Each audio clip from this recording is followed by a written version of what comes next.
Bonjour et bienvenue au temple du jeu d'Arkaril pour une nouvelle partie de Conan, le jeu de plateau édité par Monolith.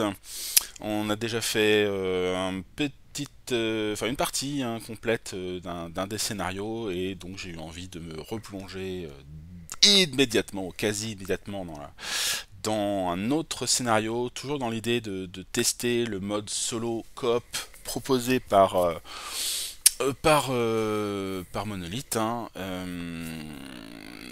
Donc là j'ai été faire quelques petites enquêtes, en tout cas j'ai fait quelques recoupements. Il me semble que le système de jeu a d'abord été sorti par quelqu'un. Alors, je sais pas si c'est une personne ou une société, mais il y a une entreprise dans l'histoire qui s'appelle Ophidius et qui a notamment fini par avoir une collaboration avec Monolith pour sortir des campagnes. Alors, je crois que c'est eux qui ont créé un jeu de rôle, il me semble. Pareil, tout ça, je parle avec des rumeurs parce que c'est des informations que j'ai prises à droite à gauche. Merci de me les confirmer dans les commentaires ou infirmer ça, que ils ont fait un jeu de rôle, et que Monolith a racheté, il me semble, a racheté les droits pour faire la suite du jeu de rôle de Conan, ce qui serait assez judicieux vu qu'ils proposent déjà un matériel assez important. Pour pouvoir voilà, illustrer le jeu de rôle, avec tout un tas de figurines notamment. Et je sais qu'une des choses qui est proposée par la société dont je parlais, il me semble que c'est Ophidius, c'est des tuiles, notamment des tuiles de jeu, voilà, pour illustrer le jeu de rôle. Et voilà, et ce système solo, il me semble que ça vient de voilà, en tout cas ça a été récupéré. Et depuis, ils nous ont proposé, Monolith, une campagne, une première campagne qui ont tiré qu'on peut trouver dans ce livre là, qui est sorti avec la dernière boîte, c'est Conan le Conquérant, il me semble que ça. Ouais. Conan the Conqueror. Et donc voilà, il y a une campagne solo coop là-dedans. Il y a aussi des scénarios d'aventure. Il y a aussi des scénarios d'aventure. Il y a 1, 2, 3, 4, 5, 6, 7, 8 scénarios d'aventure dedans. De l'artbook, ça c'est cool. Et puis surtout, voilà, le fameux mode solo coopératif qui a été réclamé à corps et à cri depuis longtemps. Il y a eu déjà des modes qui ont été faits par des fans. J'en ai vu passer certains avec des decks de cartes qui ont l'air sympas, mais qui demandent quand même de l'édition, de pas matériel supplémentaire. Et voilà, j'ai vu notamment une des vidéos où on voit des parties avec ce système là, qui a l'air très bien, mais finalement le système proposé par Ophidius ou Monolith maintenant est sympa aussi, parce que il est un peu plus simple, même si on a dit demande quelques petits ajustements au niveau des règles pour coller le plus possible à la stratégie potentielle de l'Overlord. Je pense que quand on crée le scénario ou quand on adapte le scénario, il faut bien réfléchir, regarder, peut-être faire une partie et se dire voilà quel est le but là de l'Overlord, et quelle stratégie, on va dire la plus efficace, il pourrait mettre en place pour gagner. Donc dans l'exemple précédent, on avait fait dans les griffes des Pictes, il y a un personnage ennemi qui s'appelle Zoagar Sag, qui est un chef Picte. Et bien, un des buts des héros, c'est de emporter sa tête, donc il est menacé de mort, il est poursuivi. Ça semble logique qu'il essaye plutôt d'éviter ça, donc voilà, par exemple, on fait une petite adaptation des règles, et le comportement de ce personnage-là ne sera pas d'aller attaquer le plus faible des personnages, mais plutôt de prendre la tangente s'il peut, et s'il peut pas, et bien de se défendre, évidemment. Voilà. Donc ça, voilà, petite adaptation pour ce personnage-là. Et ben, je pense il va en être ainsi de tous les scénarios en fait. Je pense que potentiellement tous les scénarios, et c'est ça, je trouve que c'est une porte extraordinaire, tous les scénarios deviennent adaptables. Euh, je pense, en tout cas, avec plus ou moins de difficultés. Euh, et aujourd'hui, on va se pencher sur le deuxième scénario de la campagne aussi de base, enfin, c'est-à-dire du livret de base, qu'on peut trouver donc dans le livret de l'Overlord, qui est tiré de la boîte de la première campagne. Alors c'est la V2, hein, évidemment, c'est pareil, il y a eu des changements, enfin des changements, des améliorations au niveau conception, au niveau du livre de règles et du livre de l'Overlord pour que ce soit plus clair. Ça, c'était aussi une des critiques, hein, c'est que le manuel enfin les livrets de règles étaient trop flous, avec beaucoup trop d'interprétations, et c'était pas très bien fichu. Pas évident, hein, de faire un bon livret de règles, hein, ça c'est sûr. Là, ils s'en sortent, je trouve, bien. Voilà, ils ont revu leur copie.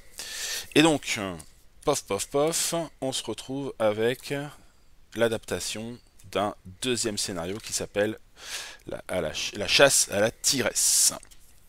Euh, je vais vous montrer ça tout de suite.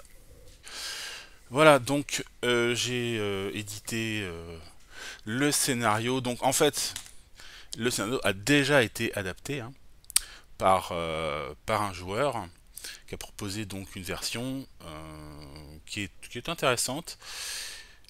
Qui est intéressante, euh, mais que j'ai un tout petit peu modifié, pas grand chose. Alors, voyons ce qu'il nous dit, hein, la chasse à la tigresse, donc solo cop. A priori, c'est designé pour 5 personnages. Donc, donc normalement, c'est l'Overlord plus 4 joueurs. Je pense que l'éditeur de scénario de Monolith, parce qu'il y a un éditeur de scénario qui existe, hein, sur le site Overlord, donc dédié au jeu de Monolith. Et bien, il y a un éditeur de scénario qui permet vraiment de créer son propre scénario, évidemment, de faire voilà, une carte avec les jetons dessus, enfin, en faire quelque chose de présentation sympa avec le petit parchemin, etc. Voilà. Je ne sais pas s'il est adapté pour pouvoir faire des scénarios purs solo, enfin, voilà. Bon, 5, je sais pas pourquoi il y avait marqué 5, parce qu'en fait, à moins que quelqu'un ait envie de jouer l'Overlord, mais là, ça n'a vraiment plus aucun intérêt avec ce système-là, autant jouer avec l'ancien système, en fait, avec le système des gemmes et tout ça.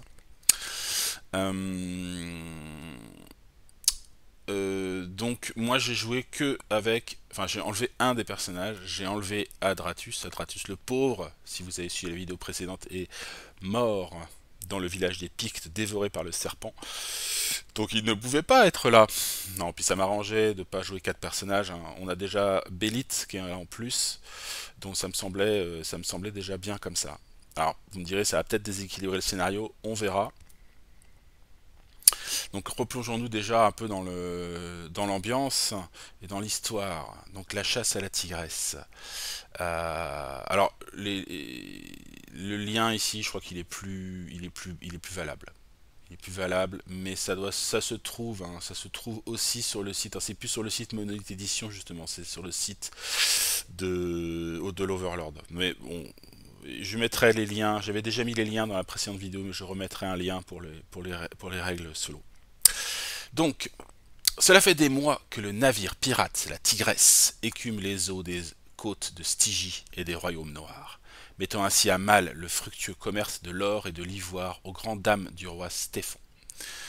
Alors que la flotte stygienne semble incapable de mettre un terme aux agissements de la reine de la côte noire, le roi promet une somme colossale à qui rapportera la tête de Bélite. Tandis que le navire de Bélite a accosté pour se ravitailler et qu'une bonne partie de l'équipage est à terre, voici que surgit de nulle part le Vandale, vaisseau du capitaine zigarien Zaporavo, bien décidé de toucher la somme, l'énorme prime et à tirer quelque gloire de cette chasse aux pirates. Soutenu par une rangée d'archers et par la magie noire de Scutus, nécromancien stygien envoyé par Stéphon, le mercenaire singarien et ses troupes prennent rapidement le pied sur le pont de la Tigresse. Seul Conan, le maître voleur Stéphane Chevatas, et c'est tout, et une poignée de guerriers qui n'ont pas encore débarqué peuvent venir en aide à Bélite. Voilà la configuration du scénario. et je vais faire déjà une toute première modification.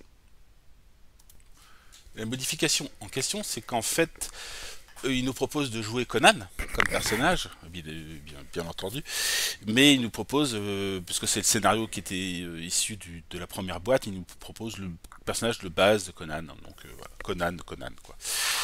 Et donc, vu que bah là, il est dans ses années de piraterie, où il a accompagné notamment Bélite, eh bien, j'ai choisi de changer, de prendre le personnage Conan, le pirate, évidemment. Donc, ça apporte quelques petits changements. Il est un petit peu plus rapide. Il est un peu moins fort pour les attaques à distance, ce qui n'est pas embêtant pour lui. On va dire que c'est un petit avantage pour les héros. Voilà. Mais en même temps, je joue avec un personnage de moins, ce qui n'est pas négligeable. Donc voilà, je trouve ça plus thématique. Et c'est l'occasion d'essayer des nouveaux personnages. Euh, voilà, on ira voir sur le plateau, mais grosso modo, on a d'un côté à gauche, au fond du navire, Bélite, donc qui est la capitaine des pirates de la Tigresse, avec ses 5 guerriers. Bélite, c'est un personnage un peu de. C'est pas un personnage de soutien, c'est un personnage. Comment le caractériser? Bon, pour ce scénario-là, c'est d'autant plus intéressant de le jouer en solo ou à un ou deux joueurs et à la limite de se partager le rôle de Bélite parce qu'elle va pas avoir grand-chose à faire sinon en gros se défendre parce que elle c'est la cible. Si Bélite meurt, le scénario est perdu. Donc elle va pas mal se contenter de tanker, hein. Et notamment, elle a un pouvoir, il y a deux pouvoirs qui vont être en synergie là. Elle peut euh, donner un ordre à ses troupes. Donc voilà, en échange d'une énergie, elle peut activer un de ses alliés. Donc ça permet de déplacer les personnages, éventuellement d'aller gêner les pirates ou de les attaquer ou le plus souvent sans doute aller sur sa tuile pour bénéficier de ses pouvoirs à elle. Et le deuxième pouvoir, elle, justement, c'est qu'elle a un pouvoir de commandement. C'est que les troupes qui sont avec elle ont des avantages. Je crois qu'ils ont le droit à une relance sur toutes les actions où ils lancent des dés. Principalement, c'est les attaques, hein. Donc ils sont meilleurs au combat quand ils sont avec elle. Et eux-mêmes, je les montrerai après, les guerriers comment ils appellent ça, les gardes de Bélite, eh bien eux, ils peuvent choisir de prendre une attaque à la place de Bélite, sans pouvoir de toute façon lancer quoi que ce soit de dés, de relance, de quoi que ce soit. Ils peuvent pas se défendre. Voilà, donc elle, son rôle, ça va être de se tenir le plus possible, évidemment. Son ennemi principal, ses ennemis principaux, ça va être Zaporavo et ses archers bosoniens. Voilà. Parce que eux, ils vont tirer principalement à chaque fois, tous les tours, eux, ils s'activent et ils tirent sur Bélite. Voilà. C'est tout ce qu'ils vont faire principalement. De l'autre côté, on a nos héros, et là, il y a déjà des pirates qui sont en place, qui ont déjà sauté par-dessus le bateau et qui attaquent, quoi. Il y a des règles pour pouvoir sauter d'un bateau à l'autre, qui sont assez simples, mais elles sont expliquées dans la boîte de base, il me semble, ou dans les règles liées à cette map. Et voilà, et après, bah, il y a les objectifs, donc les héros doivent tuer Zaporavo et Scutus, donc les deux vilains, les deux capitaines, les deux lieutenants. Et voilà, après, bon, ben, il y a les équipements de départ, etc., les règles, enfin, ça après, on va pas les lire dans le détail, on verra quand ça s'applique. En gros, ça décrit l'activation de chaque type d'unité.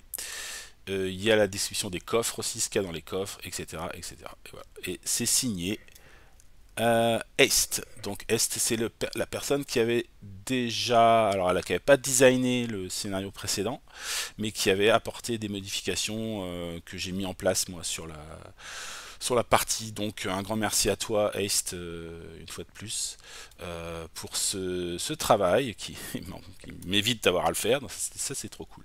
Donc voilà. Voilà le programme pour cet enregistrement.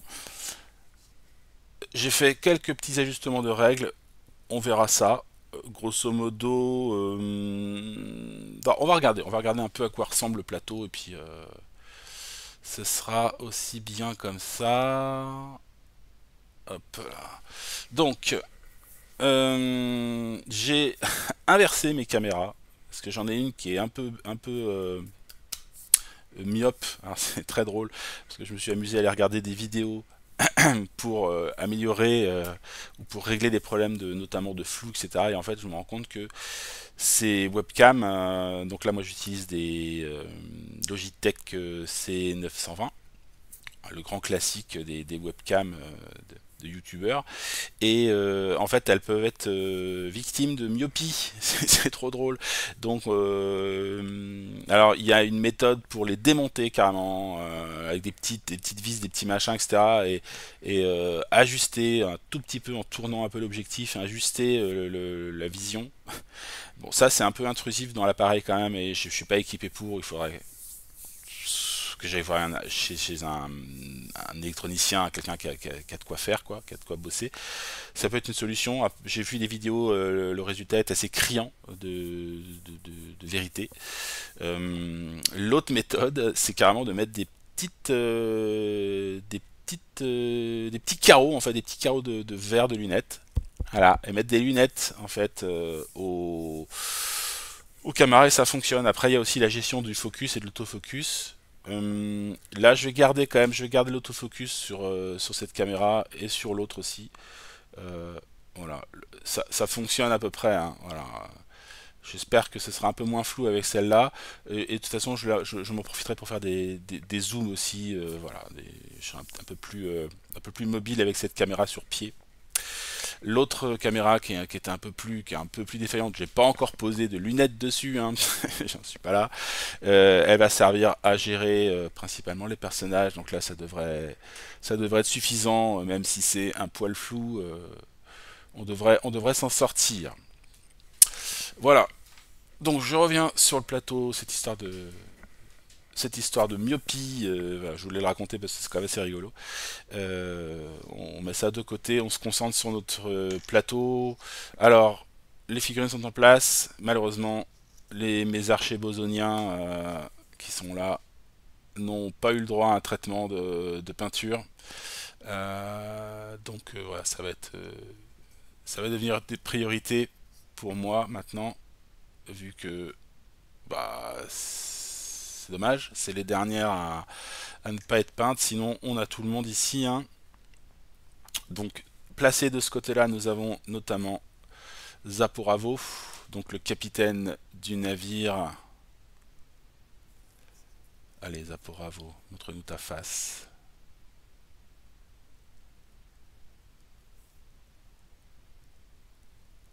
Ah, où est-ce qu'il focus là?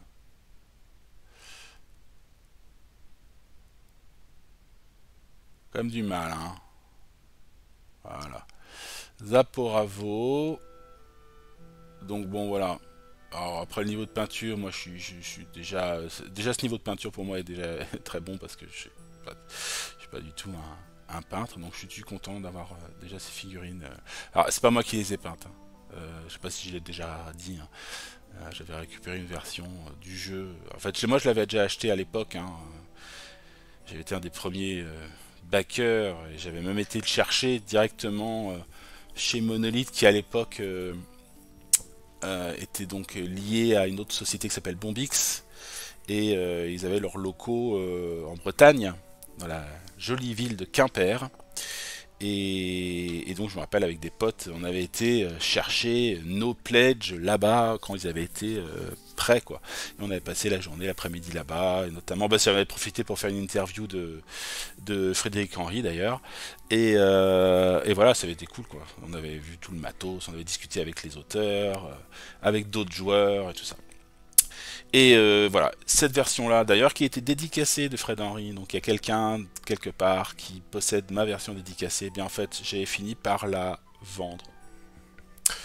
Euh, Parce que à une époque, je n'y jouais pas, je n'y jouais plus, j'étais sur autre chose, j'avais besoin de place, sans doute besoin d'argent aussi. Euh, Je ne sais plus exactement les tenants, les aboutissants, mais je m'étais débarrassé du jeu. Voilà, mais je l'ai racheté. C'est con, hein. Je l'ai racheté quelques années plus tard. Et bon, dans l'histoire, j'ai récupéré, on va dire, presque la moitié des figurines peintes, donc ça c'est déjà sympa. Et voilà. Et après, bah, j'ai backé les autres campagnes. Donc finalement, je suis resté malgré tout fidèle au jeu. Voilà, donc on a Zaporavo de ce côté-là. Lui, son but, ça va être de diriger ses archers, puisque les archers, Zaporavo, il a un petit pouvoir. C'est le même que Bélite d'ailleurs. Voilà, c'est la tuile de Zaporavo. Il a un pouvoir là, avec le drapeau. C'est un pouvoir de commandement quelque part. Donc toutes les tuiles, toutes les unités alliées qui se trouvent sur la même tuile que lui ont le droit à une relance sur leur dé. Donc c'est assez costaud, ça rend les archers encore plus balèzes. Donc lui il va pas trop bouger, il va rester là, sauf si il se retrouve à être agressé sur son bateau. Dans ces cas-là, il se déplacera seulement s'il est à portée de ses ennemis. Les archers, eux, ils tirent toujours vers Bélite, mais d'abord ils vont essayer de suivre Zaporavo pour pouvoir bénéficier de son pouvoir de commandement. Voilà. Et après, bah, il y a des histoires de lignes de vue, évidemment, mais elles sont assez, il n'y a pas grand chose qui bloque sur le bateau, donc voilà. Évidemment, elles choisiront toujours de pouvoir tirer plutôt que d'aller sur la case de Zaporavo si vraiment ça bloque, si la position de Zaporavo ne permet pas d'atteindre Bélite qui est de l'autre côté là-bas, quoi. Elle est au fond là-bas. En gros, voilà à peu près le comportement des archers. Si Zaporavo, quand il s'active, n'est pas en position pour attaquer, normalement, dans la règle proposée par Est, il ne fait rien en fait. Il va pas bouger. Moi, je vais lui donner un pouvoir supplémentaire, c'est d'activer ses archers. Mais cette fois-ci, non pas pour s'attaquer à Bélite, mais pour s'attaquer aux autres héros, donc dans les règles plus classiques, on va dire, et notamment prioritairement sur ceux qui sont sur son bateau. Donc là, c'est pour qu'ils défendent un peu son navire.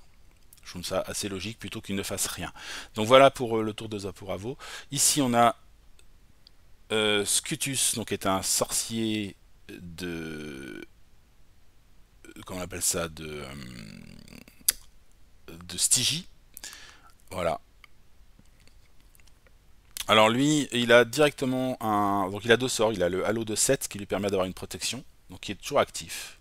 Voilà, donc il est en place et on considère qu'il l'a toujours. Donc ça lui monte sa défense naturelle à 2. Donc il faut au moins faire un 3 pour lui enlever une vie. Et il a sinon un sort qui s'appelle Drain de vie. Drain de vie qui coûte pas très cher, mais justement, quand il s'active, Aist il nous propose qu'il lance son drain de vie. Donc ça doit cibler une figurine adjacente. Donc de toute façon, il peut l'utiliser déjà que s'il est pas agressé quelque part, quoi. Bon. Et en fait, ce que fait le drain d'énergie, c'est que ça va pomper l'énergie d'un adversaire. Donc par exemple, imaginons Conan, tout simplement. Quand on lance le sort, on lui enlève une de ses énergies, on la met dans l'énergie active dans la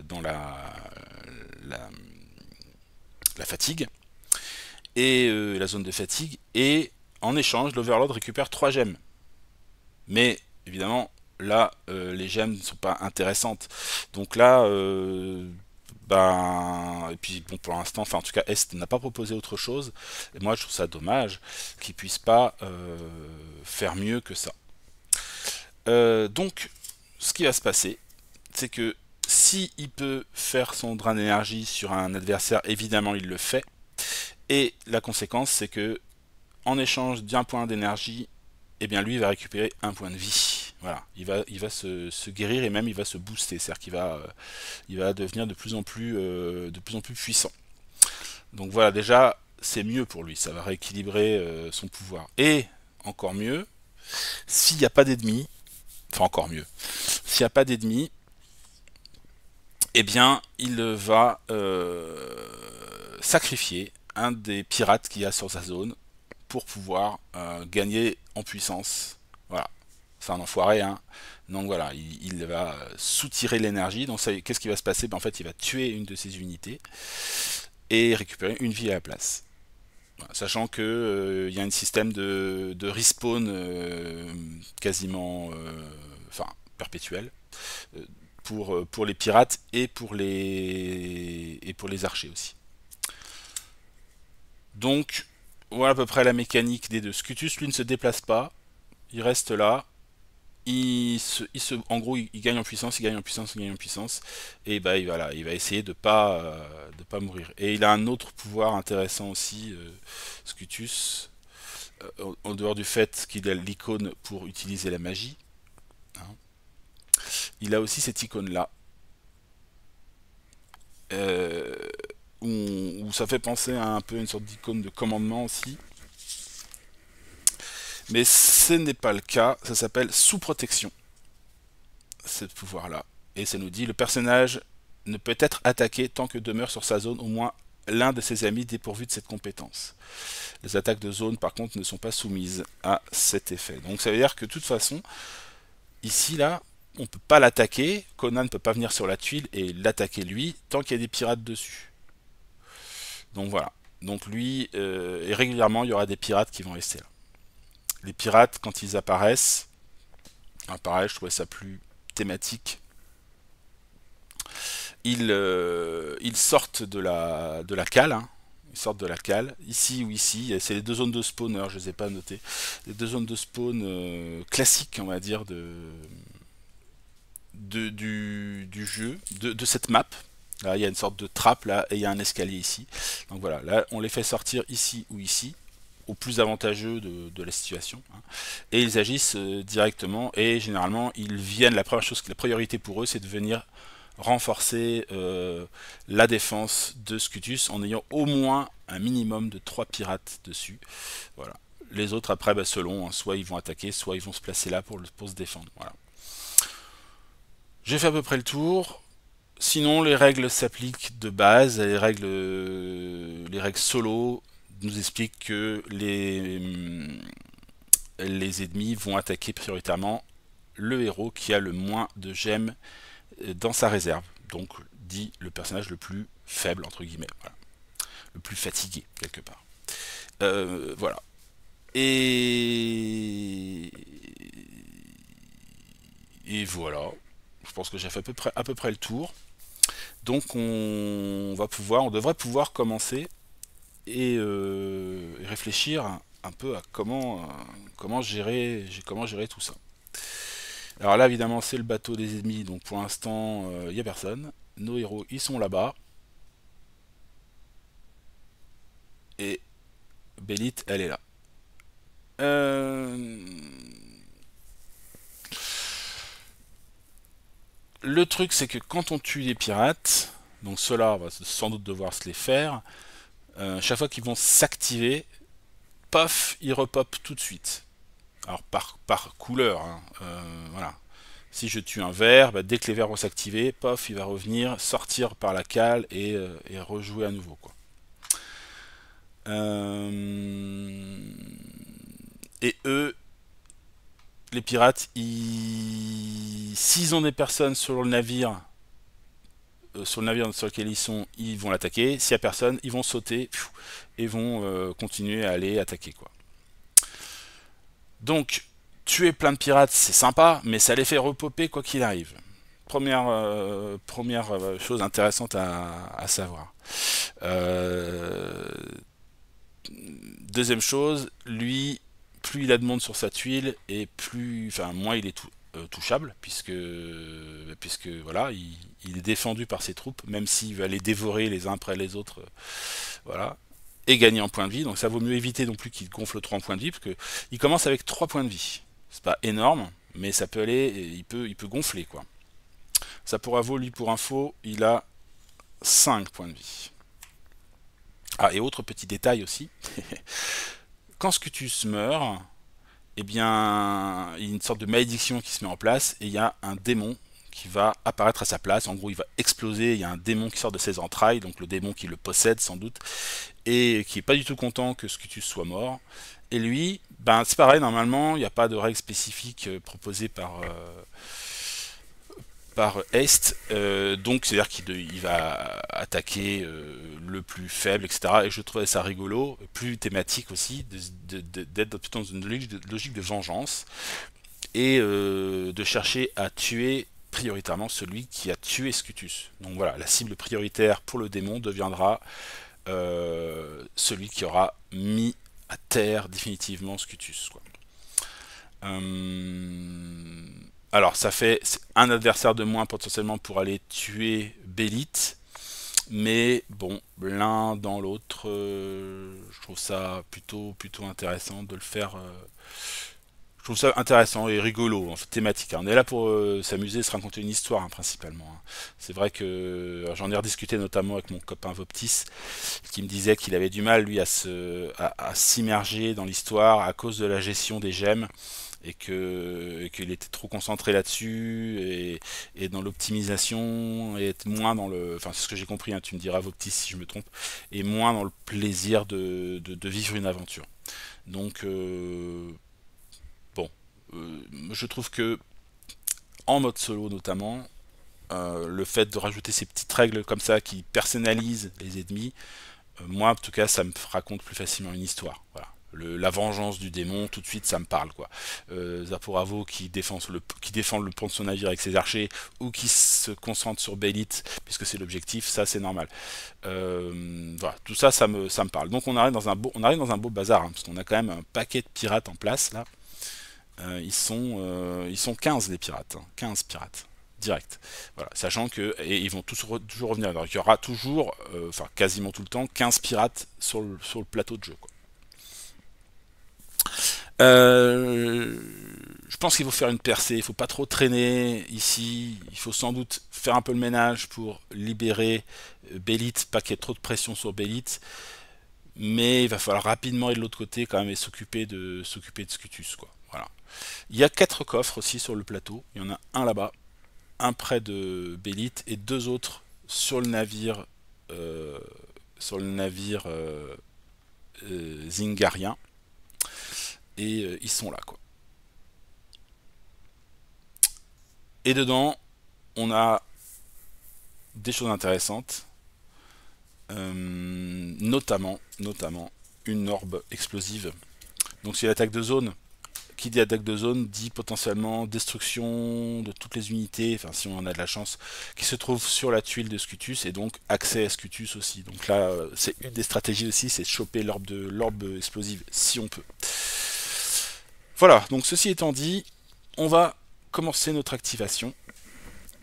Et évidemment, on commence déjà par choisir euh, le mode ici. Donc pour moi, la belle Bélite, euh, elle va être active. Ah bah, je lui ai pas remis ses gemmes, elle. Donc elle a 4 gemmes ici. Ah, ils ont tous 4 gemmes en fatigue. Hop. Bon, vous avez vu que j'avais déjà fait des tests, hein, j'avais déjà joué un peu le scénario. Hop, hop, hop. Donc, tous les 3 actifs, hein. C'est le début du jeu. Hop, je rajoute ce qu'il faut. Conan aussi, je lui rajoute ses 3... Alors Conan le pirate, hein. Je lui rajoute ses 2 gemmes aussi. Bon, il a plus un look de pirate. Alors par contre, j'ai pas la figurine pirate. Elle est pas peinte et tout ça. Donc là, pour le coup, je garde la même. Mais au niveau carac, voilà, ça change un peu. Donc ça c'est fait. Maintenant, on va voir qui fait quoi et comment. Alors du côté de Bélite. Elle a donc sur sa tuile, elle a 3 guerriers, 3 gardes. Les gardes, ils sont sympas, hein. Ils sont pas mal. Ils ont donc la compétence de sacrifice dont je disais tout à l'heure, c'est-à-dire qu'ils peuvent prendre une attaque à la place, mais c'est avant. Ah là, la question que je me pose, c'est est-ce que c'est avant ou est-ce que c'est après? Logiquement, j'aurais tendance à dire que c'est avant de lancer les dés quand même. Ils peuvent sauter, donc ils peuvent éventuellement sauter sur le bateau d'en face si on leur donne l'ordre, pourquoi pas. Ils ont 3 de mouvement, donc ça c'est cool. Un de défense naturelle, et ils ont un dé orange relançable à l'attaque, ce qui est pas mal.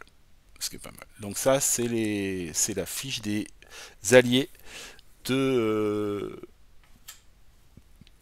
Bélite. Il y a ce coffre à côté, je pense que c'est intéressant qu'à aller voir ce qu'il y a dedans. Et après, il faut positionner au mieux les gardes. Et il y a deux possibilités. Soit j'en amène ici pour commencer à tuer des pirates. Et en même temps, ils font un peu barrage. Parce qu'une fois qu'ils sont là, il y a toujours le système de gêne. Hein. Donc les pirates auront plus de mal à traverser les zones. Parce que eux, leur objectif, enfin, ils vont pas attaquer ils ont pas d'intérêt spécialement à attaquer les alliés, sauf si ils peuvent pas atteindre Bélite. Mais donc ils vont chercher à se déplacer quoi. Ils vont se dire déplacer vers elle. Je pense que je vais déjà pour commencer aller voir ce coffre. Je pense. Donc on va faire le déplacement gratuit. Elle a un déplacement gratuit de 2. Hein, donc elle fait 1. Elle s'arrête près du coffre. Voilà. Hop. Et elle va devoir faire une manipulation. Malheureusement, elle n'a pas la clé, elle se fait attaquer, c'est la galère. Donc je vais lui mettre une petite gemme en manipulation ici. Une ou deux.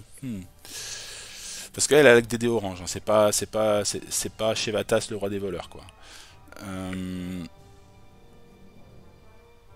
J'en mets deux pour assurer le coup. Enfin tenter d'assurer le coup. Alors je lance les dés.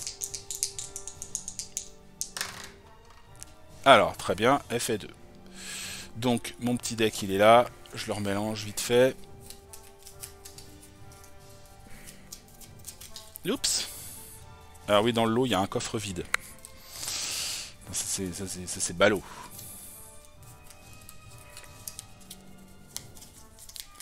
Hop, hop, hop, hop, hop, hop, hop. Je me rappelle plus sont les cartes. Hop, je coupe. Zouk. Et c'est parti. Potion de vie. Alors ça c'est pas mal. Surtout pour elle, parce que c'est elle la cible, donc qu'elle ait un peu de vie supplémentaire. Donc ça permet, quand on la boit, on passe deux gemmes directement de la blessure à la phase active en plus. Dans la zone, pas la zone de repos, mais la zone de forme, quoi. Voilà, zone verte. Donc bah ça c'est pas mal. Déjà, ça c'est sympa. Maintenant, elle a pas énormément de gemmes. Hein. Bélite, elle a que 9 gemmes en tout. Donc faut pas qu'elle soit trop gourmande au niveau de ses actions. Maintenant, elle peut pas rester là toute seule. Sur le pont, il faut qu'elle ait des gardes du corps. Au moins, je dirais au moins 2. Pour prendre des coups à sa place. En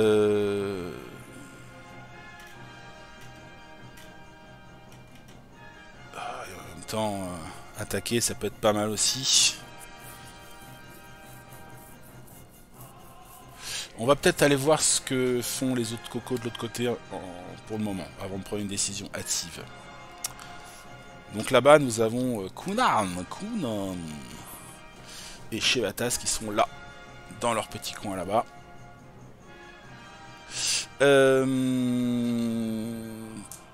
On va faire du pillage de coffre hein, pour le moment. Au moins ça sera fait. Alors le coffre là, je peux l'enlever là-bas. De l'autre côté, je l'enlève.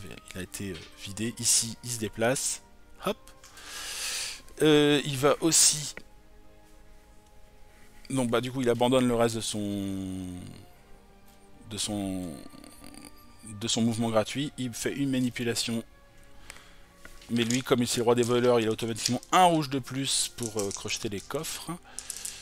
Donc allons-y, c'est parti. Me déçoit pas, il fait un 2, c'est parfait. Donc on enlève le coffre qui est là-bas. Hop. On pioche surtout. Et on se retrouve avec... Ah, l'orbe explosive.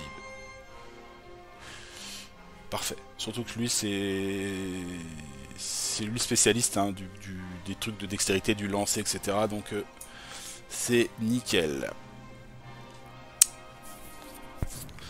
Bah déjà, ça commence bien. 2 coffres, 2 bons objets. Conan, ça le motive aussi. Il va aller faire le ménage. Alors, les règles de saut. Ici, j'ai mis des petits jetons avec des numéros. Donc là, c'est des 2, des 1, des 1 et un deuxième 2 encore de l'autre côté.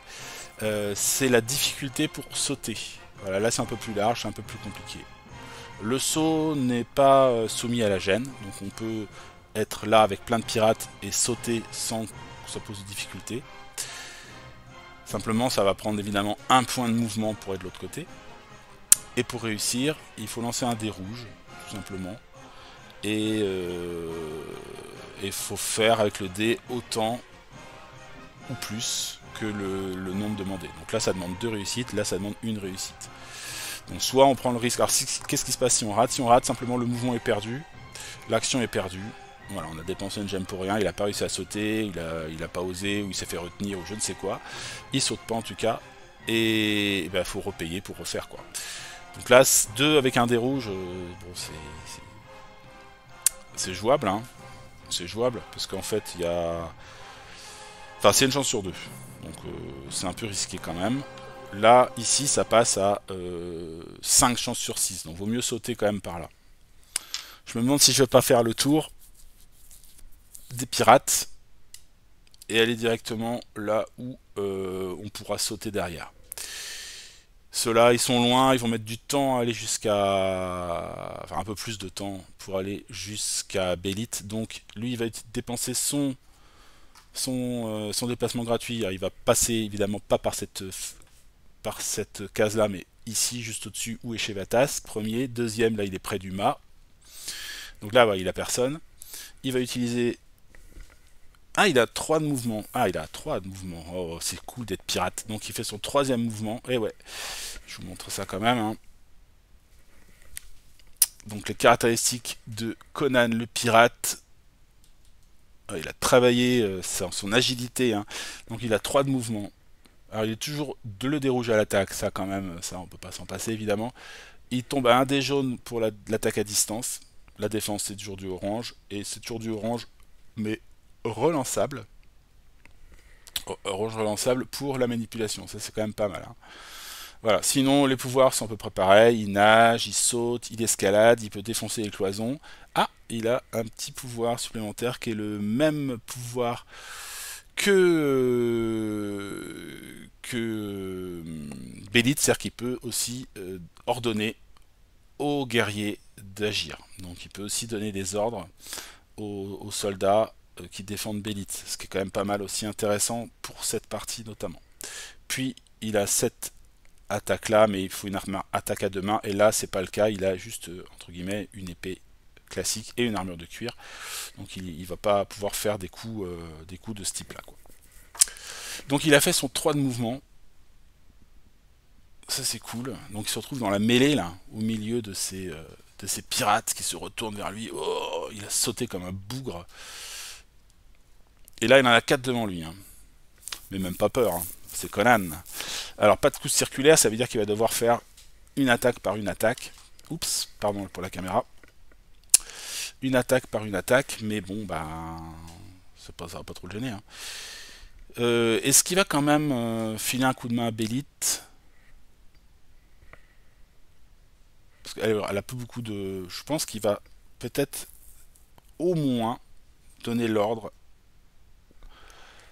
à ses gardes de venir l'aider. Au moins, je vais le faire 2 fois. Donc là, je vais mettre directement en zone de fatigue. Il n'y a pas une action particulière ici. 2. Voilà, donc il est déjà à 4 en fatigue, hein, déjà direct. Et donc, tout en sautant au milieu des pirates, il demande aux gardes d'aller protéger sa maîtresse. Hein. C'est évidemment, hein, il y a des histoires de coucherie derrière tout ça. Hein. Donc voilà, 2 gardes se déplacent. Alors,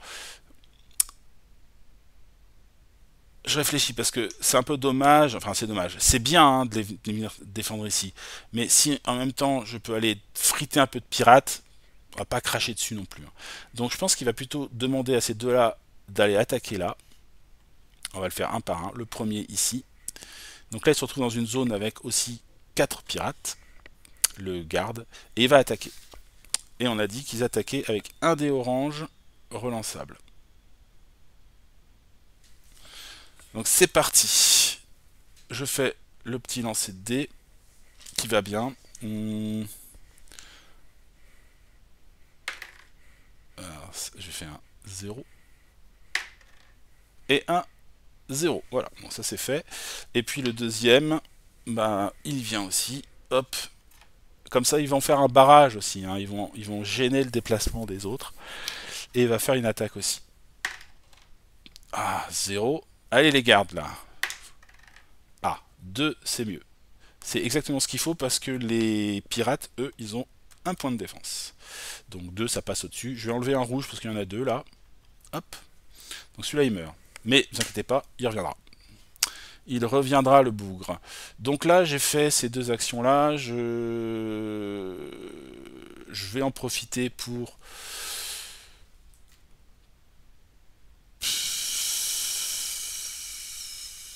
Ouais, je vais dépenser 2 de la part de Bélite. Pareil, pour rapatrier 2 gardes ici. Voilà.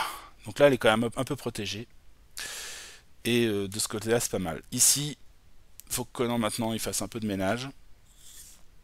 Alors il a fait un peu son rôle de commandant quelque part, hein. Mais cette fois-ci, il va balancer une attaque. Donc on va lui mettre une gemme au combat. Et lui, il a son dé rouge, plus un dé orange relançable avec son épée. Et donc on a dit il faut qu'il fasse au moins 2 pour tuer le pirate. Alors 1, ça rate, et il peut relancer son dé orange. Et fait 2. Donc, après avoir donné des ordres, il... Ah, paf, empale ce pirate-là. Donc un deuxième pirate est parti. Je pense qu'on va continuer hein, sur ce rythme effréné. Et il va utiliser une autre attaque. Il peut aller jusqu'à 5 en saturation ici. Il peut faire 5 attaques différentes dans le même tour. Il y a de quoi faire. Alors c'est parti. Ah non, il fait un dé rouge avec 2. Donc hop, il enchaîne avec la mort d'un autre pirate. Un vert. Hop. Un vert ou un... On va essayer de varier. On va essayer de vider un peu les... Parce qu'il y a 3 types de pirates. Il y a les sans socle, les verts et les rouges. Donc là, comme ça, j'en aurai un de chaque qui est mort. Faut en varier plaisir. Là, il en reste 2 ici. On va peut-être passer un peu autour de Chevatas, hein, parce que lui aussi, il faut qu'il agisse quelque part. Alors lui, il est insaisissable, toujours ça change rien. Il résiste aux attaques à distance, mais ça, a priori, sauf qu'il soit sur le bateau, ça va peut-être le servir. Donc je pense que ça va être intéressant de l'amener assez vite sur le bateau. Le problème c'est qu'il a fait son mouvement, il a terminé son mouvement gratuit, donc il va devoir payer là pour aller jusqu'au bout. Mais bon, c'est comme ça. Chez Vatas, j'espère que ça va au niveau focus. Ça me semble flou, mais bon. Il faudrait, je pense celle-là, il faudrait que je la règle pas en non autofocus, peut-être, et que je trouve le bon réglage et après que je touche plus trop, quoi. Bon, tant pis. Donc ici, il va se déplacer. Il va se déplacer une fois pour aller 2 fois pour aller jusqu'à la zone de Conan. Donc 1, 2. Ça peut être pas mal vraiment de se débarrasser d'eux, quoi, une bonne fois pour toutes, hein. Il va peut-être aider un peu Conan là-dedans, dans cette affaire, même s'il est moins fort, évidemment, hein. Donc il va utiliser une gemme à l'attaque. Alors lui, il a un dé orange et il a un Chris qui lui permet d'avoir un dé jaune relançable. Donc c'est quand même vachement moins fort hein, que l'attaque de Conan. Bon, on va tenter le coup. Faut faire 2. Allez, bonhomme. Eh ben, parfait. 2. Donc, il en profite de la présence de Conan pour se faufiler et égorger un pirate qui se trouvait derrière. Il n'y en a plus qu'un. Il n'y en a plus qu'un. Ça m'embête de devoir payer en plus pour sauter par-dessus, donc il va devoir le finir celui-là. Chez Atas, il reste 4 gemmes. Conan, il en reste 5. Il faut garder un peu de gemmes pour la défense, faut pas oublier ça. Mais il faut quand même se débarrasser de lui. Donc je pense que je vais utiliser une dernière gemme pour Conan. Et voilà, donc là j'ai mis une 3e ici. Et pour faire son attaque. Oups, voilà. Et on est parti. Donc il faut faire 2. Pouf, il fait 3. Donc, le dernier pirate, dans cette zone en tout cas, bam, décède lui aussi. Voilà, là ils sont libres de sauter sans que... Enfin, lui il est insaisissable, donc de toute façon ça ne gêne pas. Mais Conan, lui, il est libre de pouvoir faire un petit saut sans que ça lui coûte trop de points de mouvement. Alors la question c'est est-ce qu'on y va tout de suite ou pas? Ça peut être pas mal, ça sera fait. Ça laisse la Bélite seule, mais bon, elle est encore bien entourée, je pense. Ça peut avoir le coup de faire un saut et de se retrouver sur le pont du bateau.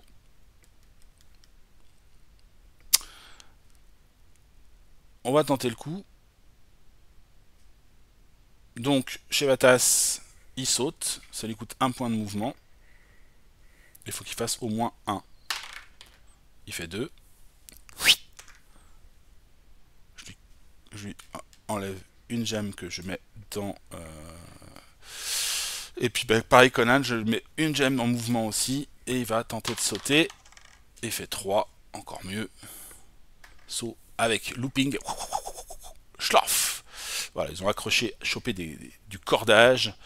Il a sectionné le boot. Et hop, avec un mouvement de balancier, il se retrouve sur le pont de l'autre côté. Face aux sorties Scutus et à ces 3 pirates. Je pense qu'on va s'arrêter là pour le tour des héros. Ça me semble déjà être un bon tour.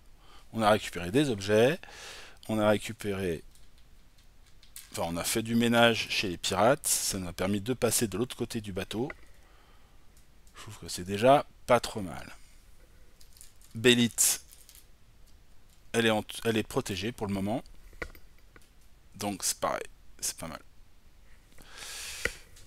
Ok. Eh ben, on va se pencher maintenant sur l'Overlord. L'Overlord.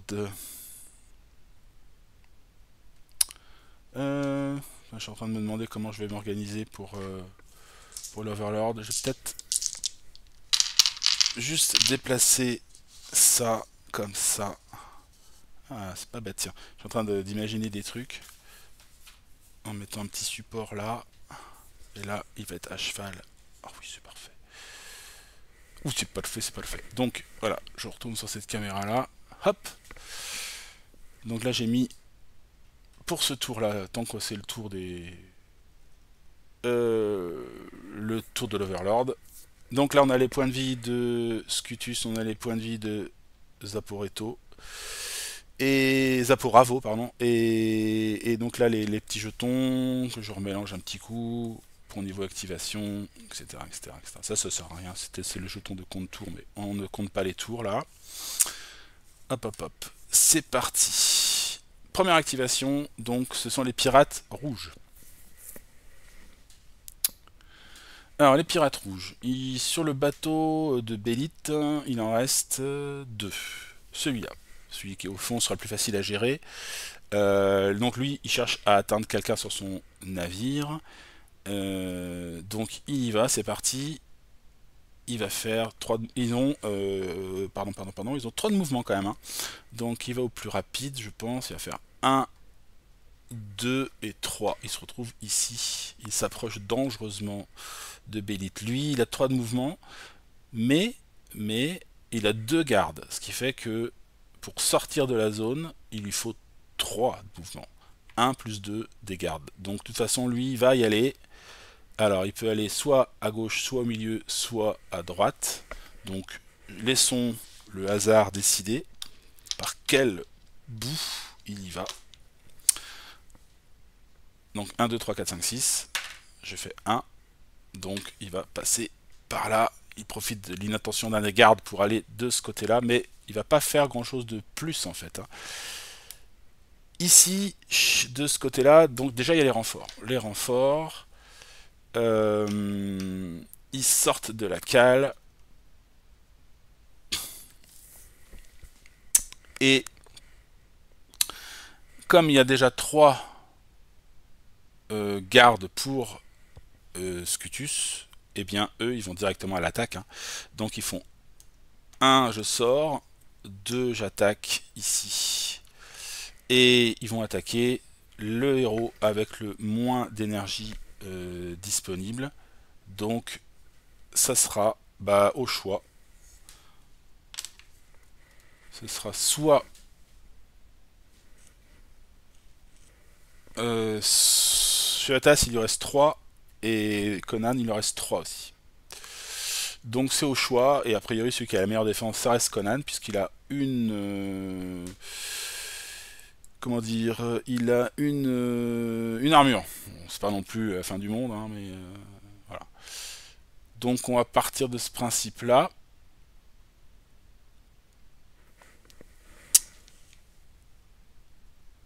Hop. Les pirates, eux, ils ont un dé orange et point barre, c'est tout. Oui, c'est un dé orange. Donc, voyons ce qu'il fait avec sa première attaque. Il fait un 1 d'attaque, hein, ce qui est pas mal. Je pense que je vais laisser jouer la défense naturelle, je vais pas dépenser trop de gemmes. Donc l'armure, c'est un dé jaune pour l'armure de cuir. Avec un peu de chance, non. Je fais 0, donc on prend une première blessure pour Conan. Hop, je passe une de ces gemmes de fatigue en blessure. Premier sang versé. Et on a un deuxième qui va venir là aussi. Même chose, priorité, c'est attaquer ceux qui sont sur le bateau où ils se trouvent. Donc il va là, et il attaque, Conan toujours. Waouh, il fait 2. Donc là je pense que Conan va faire une défense active cette fois-ci. Je vais mettre un point en défense, donc là j'ai un dé orange et un dé jaune pour la défense de Conan. Allez Conan. Et je fais 4. Donc défense parfaite. On va éviter quand même qu'ils prennent trop de blessures. Donc là on a fini l'activation des rouges. Donc on va passer à la deuxième activation.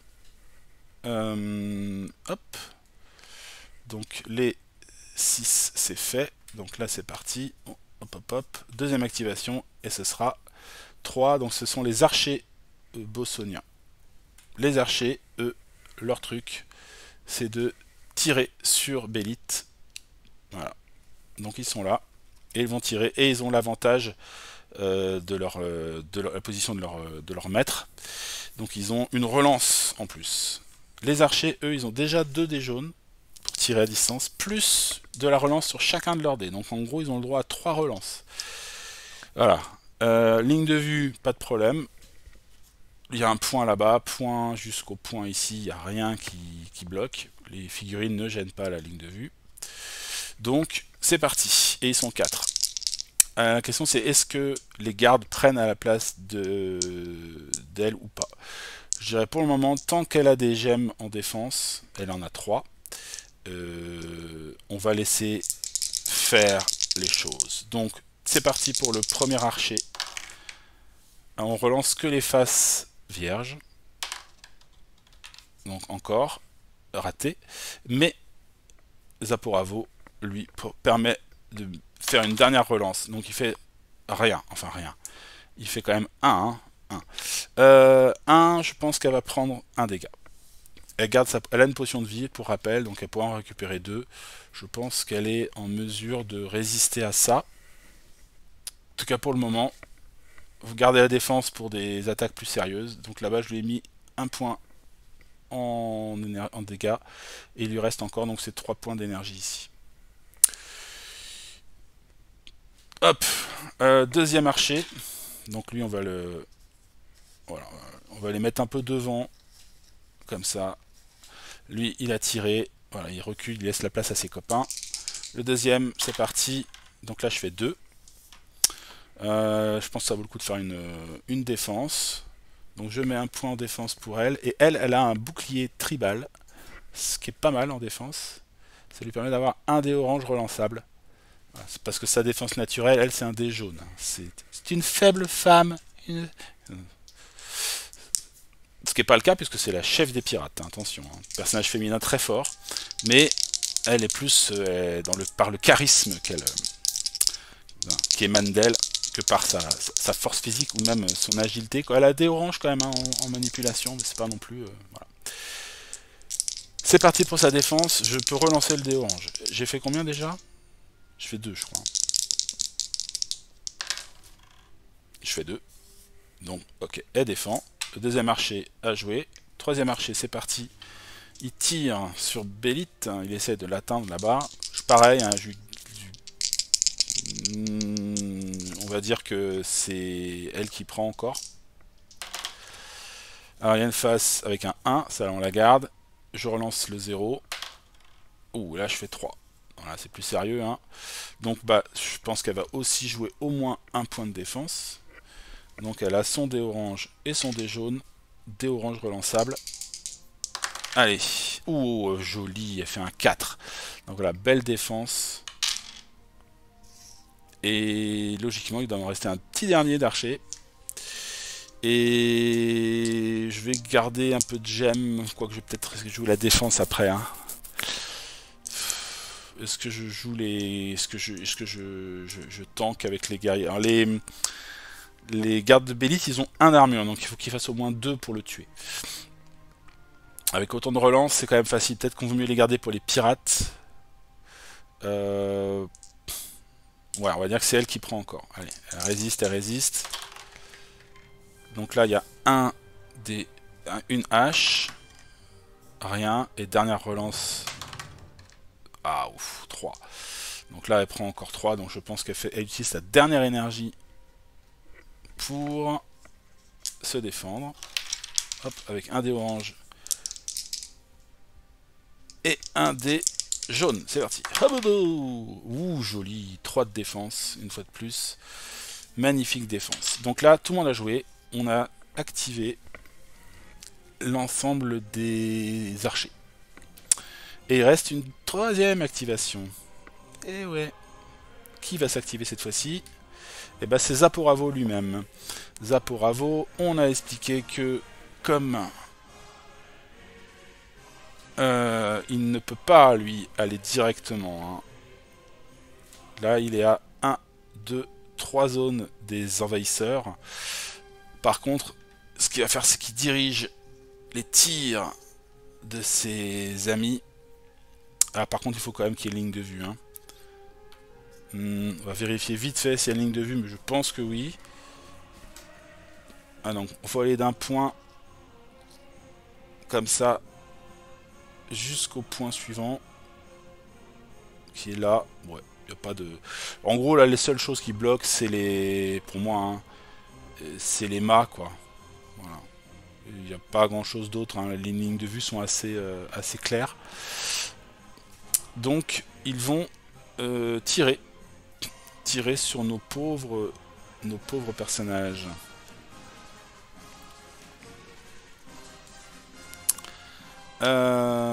C'est parti.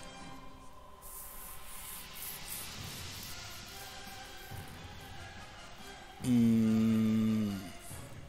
suis en train de réfléchir quand même en termes d'équilibrage, si c'est pas trop balèze. Parce que ça fait quand même double tir, potentiellement triple tir à chaque fois.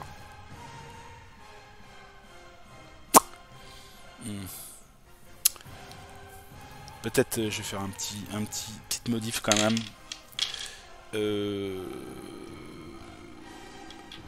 Ça peut être l'occasion peut-être.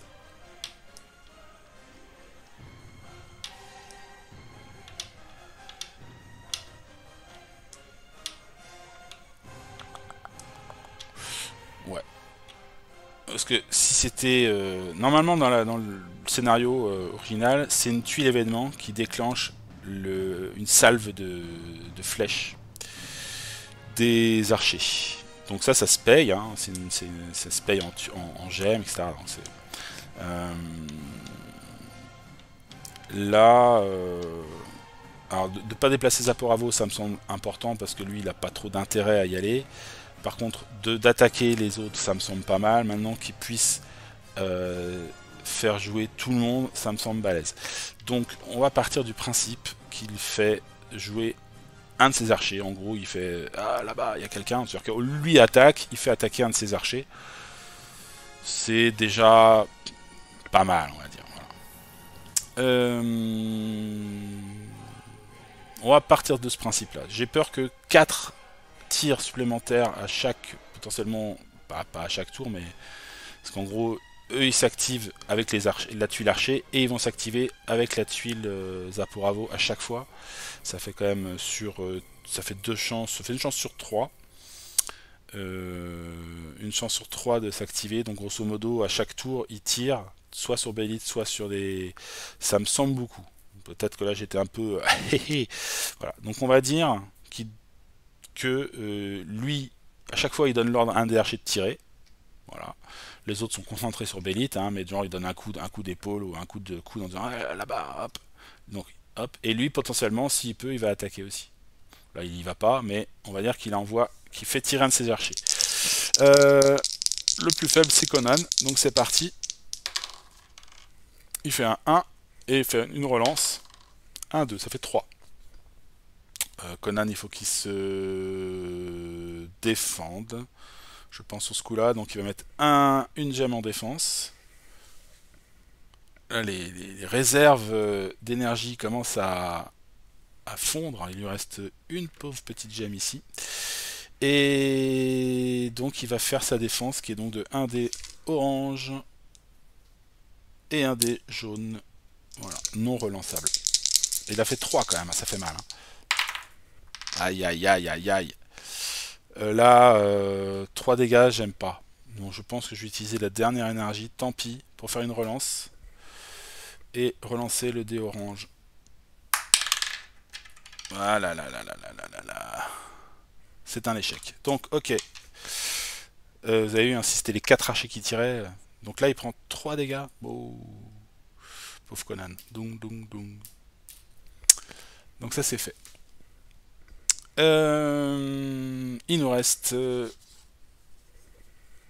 l'activation d'une dernière tuile. Non, on a fait tout là. On a fait tout. Ça suffit. Ça suffit là. C'était Zaporavo. Ok.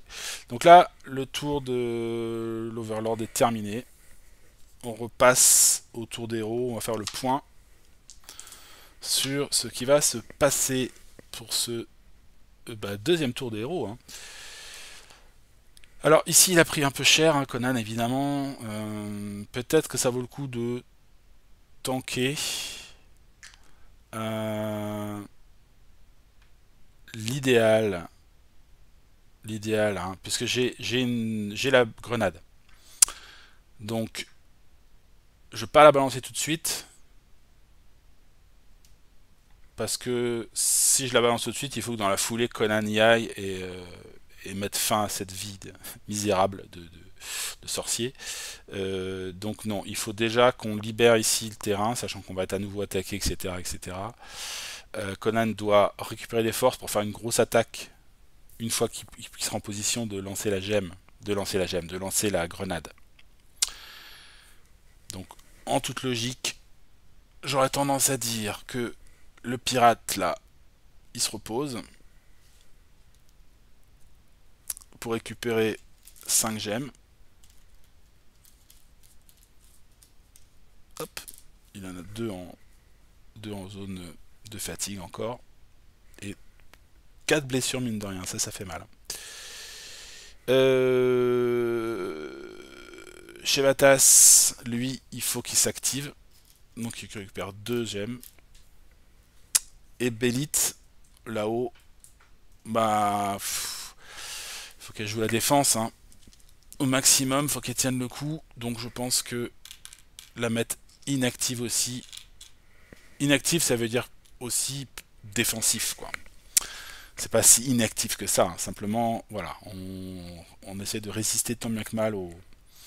Donc ça nous fait un héros actif qui est Chevatas. Donc le tour va être assez rapide, hein. Alors quelle va être sa priorité à notre Chevatas favori? Toc. Faut qu'il fasse le ménage. C'est pas un spécialiste du combat, lui, mais faut qu'il fasse du ménage. Donc, il va utiliser une gemme pour le combat. Il a un dé orange et un dé jaune relançable.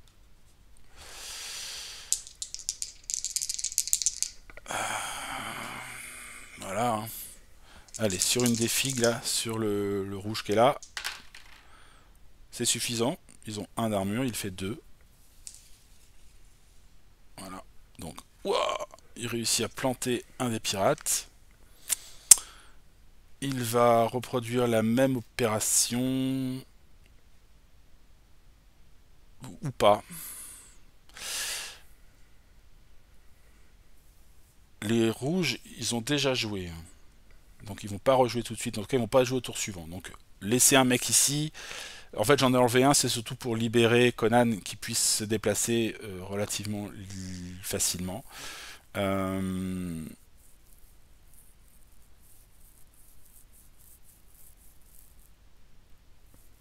Là, on avait fait jouer quoi les pirates? On a fait les rouges. Il reste encore les verts n'ont pas bougé et les blancs n'ont pas bougé. Après, on peut... Il me reste 3 gemmes en défense. Sachant que c'est lui qui va être attaqué par la suite, sans doute. C'est pas la peine d'avoir trop de... Alors si c'est les verts qui se déplacent, ils vont venir attaquer, ça c'est sûr. Donc ça vaut peut-être le coup quand même de libérer un maximum l'espace quand même. Ouais, je pense que ça vaut quand même le coup de le tuer parce que de toute façon il y en aura d'autres. Et si je veux que Conan puisse bouger, il faut qu'il n'y ait pas trop de monde non plus, quoi. Ouais. Donc il refait une action d'attaque avec son Chris. Allez, il fait 1, c'est pas top. 1, c'est pas suffisant, hein. Et il peut pas relancer son orange. Je fais une relance. Et là je fais 3. Donc là c'est bon. On tue le dernier pirate qui est là. Et bah ça va être à peu près tout, je pense, pour ce tour-là. Pardon. Ça va être à peu près tout pour ce tour-là. Donc lui il va récupérer ses gemmes. Donc là il commence à être un peu fatigué, le père Chevatas. Là-bas, pardon, ils ont rien dépensé évidemment. Et par contre on va tout passer au tour de l'Overlord. Mister Overlord.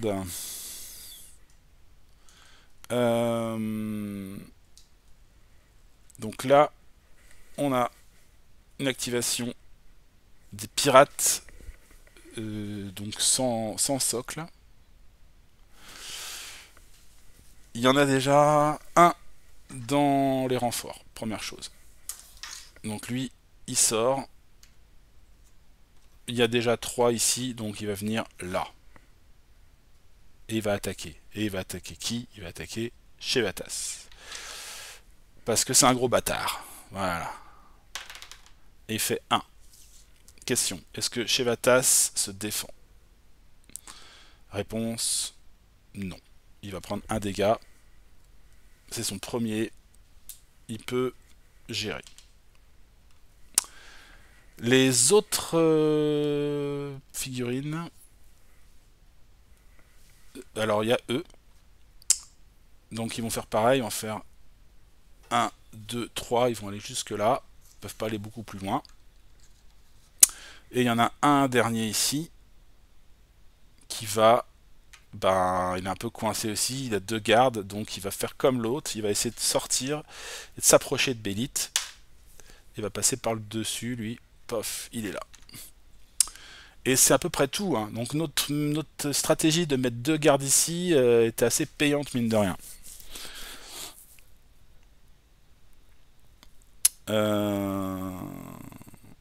La seule question que je me pose, éventuellement, c'est est-ce que ils attaquent pas les gardes plutôt que de foncer sur Bélite, puisqu'ils ne peuvent pas l'atteindre. On pourrait imaginer qu'ils aient attaqué les gardes, parce que ouais, ça peut paraître logique. Si les alliés, je vais quand même vérifier au niveau des règles par rapport aux alliés, parce que c'est un peu particulier. Je fais juste une mini pause, je reviens tout de suite. Ok, donc après petite vérification, en effet, si donc il y a la cible principale qui est généralement, sauf mentionné dans le scénario où la personne, le héros qui a le moins de gemmes, s'il a apporté, il y va évidemment. Sinon, il cherche une cible alternative, et s'il n'y a pas de cible alternative, ce qui est le cas là,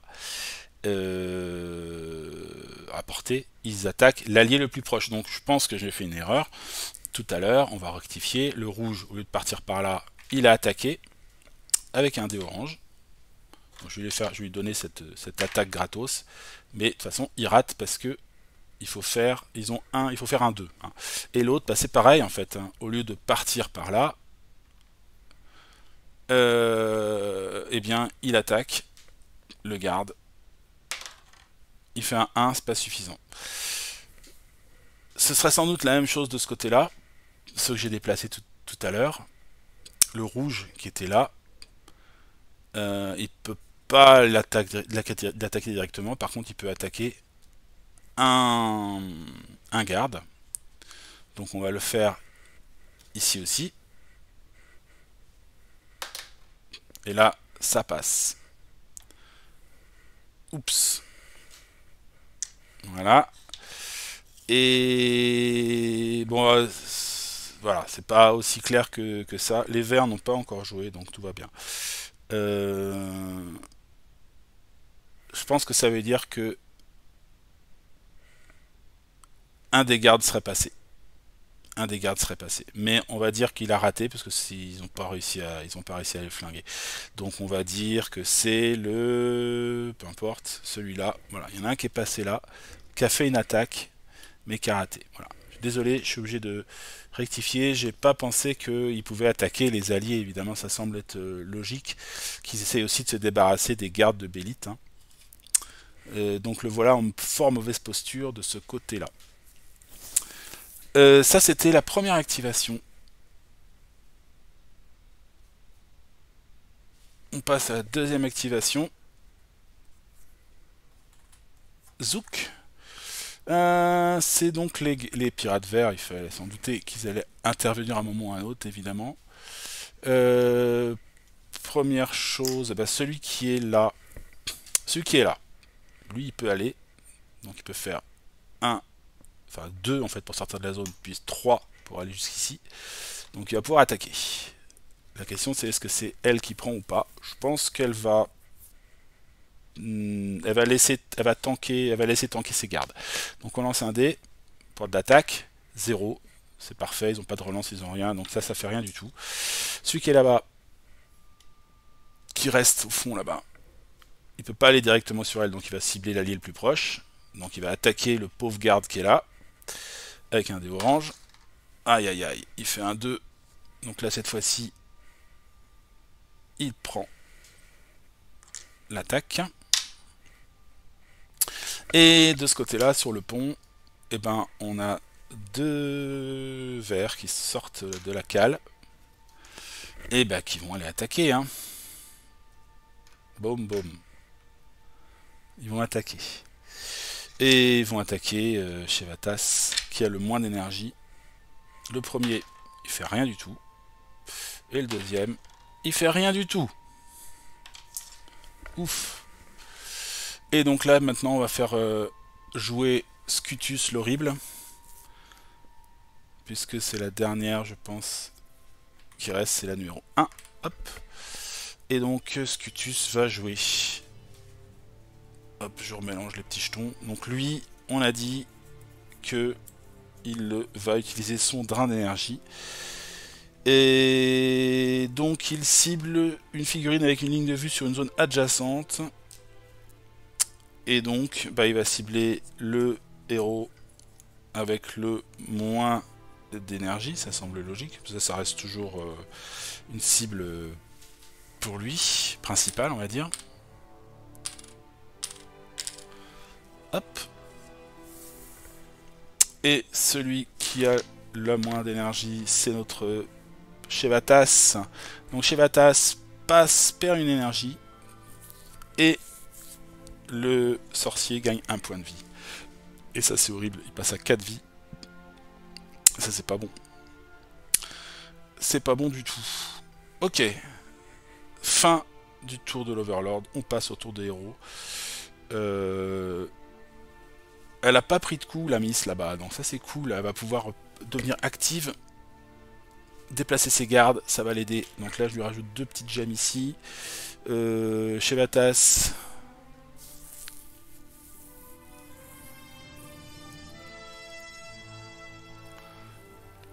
Je pense que je vais... Alors là, il y a 2 trucs quoi. Si je me propose, évidemment, je pourrais pas jouer, je serais que tanker, et notamment, je pourrais pas balancer la grenade. Et c'est dommage. Donc, je pense qu'il faut que ce soit actif. Donc, je vais lui mettre 2 petites gemmes ici.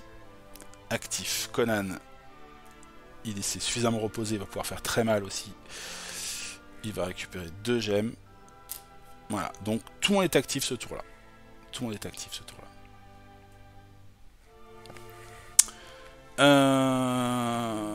On va gérer le cas de Bélite déjà, pour voir ce que ça donne. De ce côté-là. Il faut qu'il rapatrie son garde et qu'elle vienne... qu'il vienne friter. Hein. Donc elle va utiliser une de ses gemmes pour commander à son unité de venir jusqu'ici. Hop. Et d'attaquer un des pirates. Peu importe cette fois-ci, toutes les couleurs sont à nouveau disponibles pour l'activation de l'Overlord. Donc eux ils ont un des oranges relançables. Donc c'est parti pour le garde. Il fait un 2 déjà. Donc il va tuer un pirate. Paf! Bravo les gardes.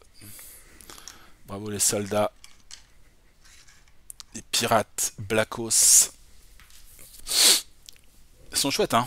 Franchement, ils assurent. Le bouclier tribal, leur lance. Ils sont trop top. Voilà, donc là, ça fait un mort. Il lui reste pas mal de... Elle peut passer en phase agressive aussi, hein. Peut-être, malgré tout. Ce qui est intéressant, c'est de se barrer aussi et d'aller de l'autre côté du bateau pour être plus loin et faire un peu plus, emmerder un petit peu plus ses archers. On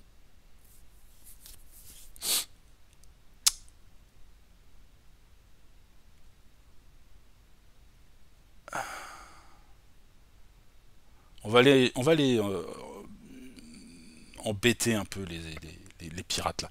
Donc elle va utiliser une de gemmes en plus encore pour faire un commandement. Donc elle peut pas elle peut pas activer plusieurs fois les mêmes figurines, hein. Donc lui il a joué quelque part. Lui il va se déplacer, il peut largement partir de là. Il va aller ici. Voilà. Et il va attaquer un des pirates. Donc avec son dé orange, 2. Pouf. Ça il s'assure. Donc là, hop, ça fait un pirate de moins encore.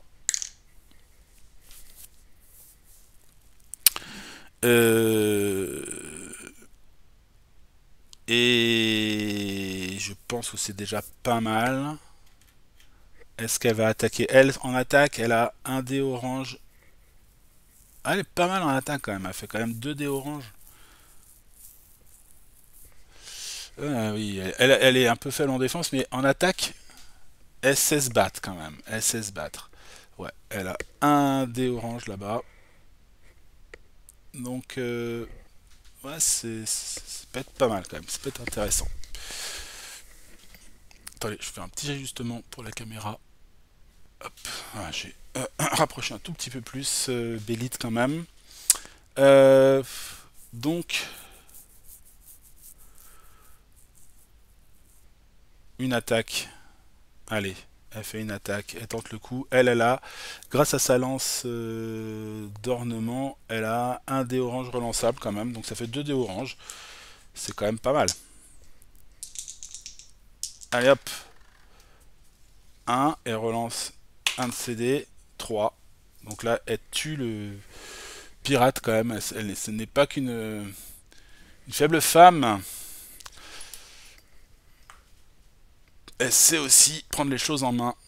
Bélite. Et elle... Bam, elle empale littéralement le pirate qui était là. Salut pirate. Oups.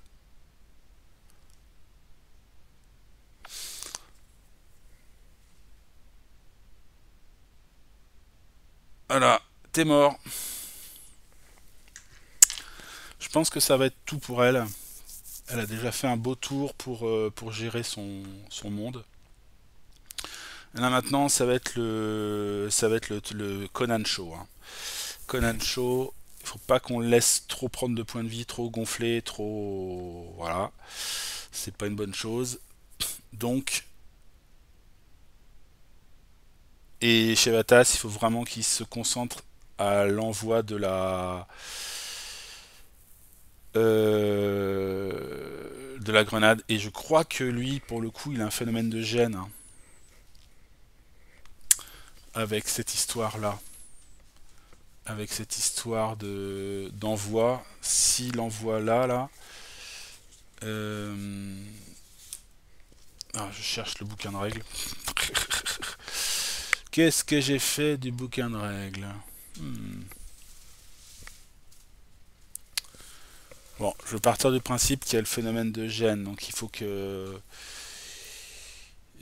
ait le terrain dégagé pour pouvoir balancer. Ou alors il se déplace simplement, puisqu'il est insaisissable. Oui, on va plutôt faire ça. On va plutôt faire ça. Donc chez Vatas, il va se barrer. Ah, je sais pas. Non, parce que Conan, s'il veut se déplacer là, il a 2 points de mouvement gratuits, hein. Non, il a 3. Il a 3. Donc ça lui coûte. Il faut qu'il n'y en ait que 2 pour pouvoir aller là, quoi. Faut au moins qu'il en tue un chez Vatas, mais. Oh, le barbare va s'en occuper. Allez, laisse tomber. Le barbare va gérer tout ça. D'ailleurs, on va commencer par lui. Allez. Comme ça, on verra ce que ça donne. Ok. Conan, le pirate. C'est parti. Il attaque les pirates qui sont sur sa tuile. Donc il a un dé rouge et un dé orange relançable. Boum. Il enlève un pirate vert. Voilà, ils sont plus que 2 sur lui. Re-gemme. Re-attaque. Boum, un festival. Donc là, hop, un autre pirate en moins. Est-ce que c'est nécessaire de faire plus que ça? Non, en fait, non. C'est une connerie. Enfin, c'est une connerie. C'est pas une connerie, mais... Je économise mes gemmes. Excusez-moi, je m'emporte, je m'emporte. Moi, ce que je veux, c'est qu'il aille faire le ménage ici sur... Il faut, je veux tuer, moi, Scutus. C'est l'objectif, hein, c'est un des objectifs, il faut y aller, quoi. Donc, on laisse les deux là. Ils vont pas me gêner plus que ça. En tout cas, pour le moment, je vais me concentrer, gagner un maximum de... avoir le plus d'attaques possible pour flinguer Scutus. Donc, je vais plutôt jouer chez Vatas, qui va se décaler. Avec son mouvement, il est insaisissable. Hein. Il faut pas qu'il aille trop loin, donc il va faire 1 ici. Voilà, il a une tuile. Il balance la grenade. Donc il faut que je fasse un 1. Donc c'est une manipulation simple. Hein. Enfin, pas simple. Je fais 3. Donc je peux lancer à 3 cases sans aucun problème. Donc je balance la grenade là, et boum. Là, ça fait un effet de zone, d'attaque de zone, de 2 dés rouges. Allez, chez Vatas. Faut au moins flinguer les pirates. Donc faut au moins que je fasse 2. Je fais 4. Alors que se passe-t-il? Déjà les 3 pirates là explosent. Scutus, lui, il a 1 d'armure. Plus le halo de 7 qui lui donne un point d'armure supplémentaire, il a 2. Donc il prend 2 points de dégâts quand même, le père là. Il descend de 4 à 2. Et il est démuni, comme la brise est venue. On passe au tour de Conan. Vous avez l'intérêt d'alterner les tours. Lui, il n'a pas encore fait son déplacement gratuit. Ça lui coûte 2 plus 1, 3 pour aller là. Coucou. Et là, bah, je vais utiliser des gemmes pour le tuer. Ça sert à rien d'en mettre trop non plus, parce qu'il n'est pas si costaud que ça, mine de rien. Enfin, il a 2 de défense. Peut-être pour assurer le coup, je vais peut-être en mettre 3 quand même. 3 gemmes. Père Conan, s'il met 3 gemmes ici. 3 là. Il me reste encore 3 ici pour pouvoir gérer de la défense. Ça me semble être bien. Sachant que derrière, on va se taper le démon. Hein. Et le démon va cibler le barbare. En priorité. Bon, allez, on fait ça. 3 dés rouges plus 1 dé orange. Le dé orange est relançable. Voyons ce que ça donne. On stage. Alors, nous avons 2, 4, 6. Il a 2 de défense, il prend 4 points de vie, il lui restait 2 points de vie. Donc, oh, il meurt. Il meurt. Et voilà. Il meurt donc, et à la place, eh bien, apparaît un démon. Donc, on place ce démon à la place, voilà, qui était à l'intérieur du sorcier, une horrible créature. Et on remplace, il est dit qu'on doit remplacer la tuile de Scutus par cette tuile-là. Voilà, un démon des ténèbres. Mais c'est pas un objectif, hein. C'est-à-dire que je ne suis pas obligé de le tuer. Il est là, et il va donc s'occuper de Conan a priori.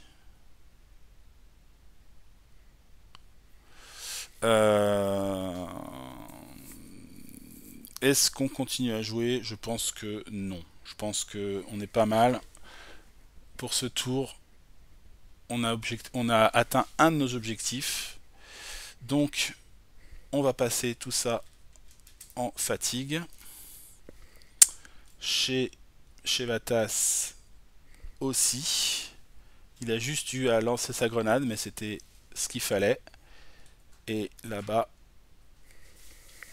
on passe aussi en fatigue. Et on passe au tour de l'Overlord. Voilà. Paf. Ah, il faut que je décale ça. J'ai décalé un peu ma table, donc mes ajustements ne sont plus là. Mais voilà, là ça me semble pas mal. Ok.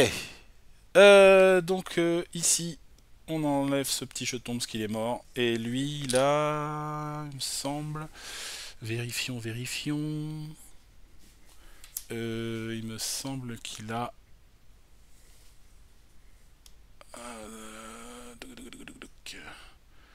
le démon mort de Scutus, le démon des ténèbres vient venger sa mort.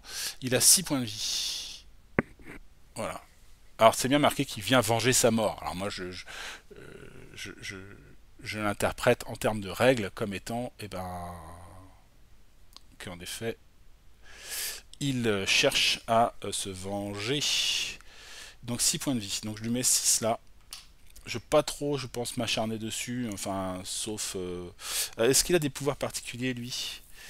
Faut regarder parce il a des symboles un peu particuliers. J'espère que ça va pas trop nous impacter plus que ça. On peut regarder vite fait. Donc il a les ailes là.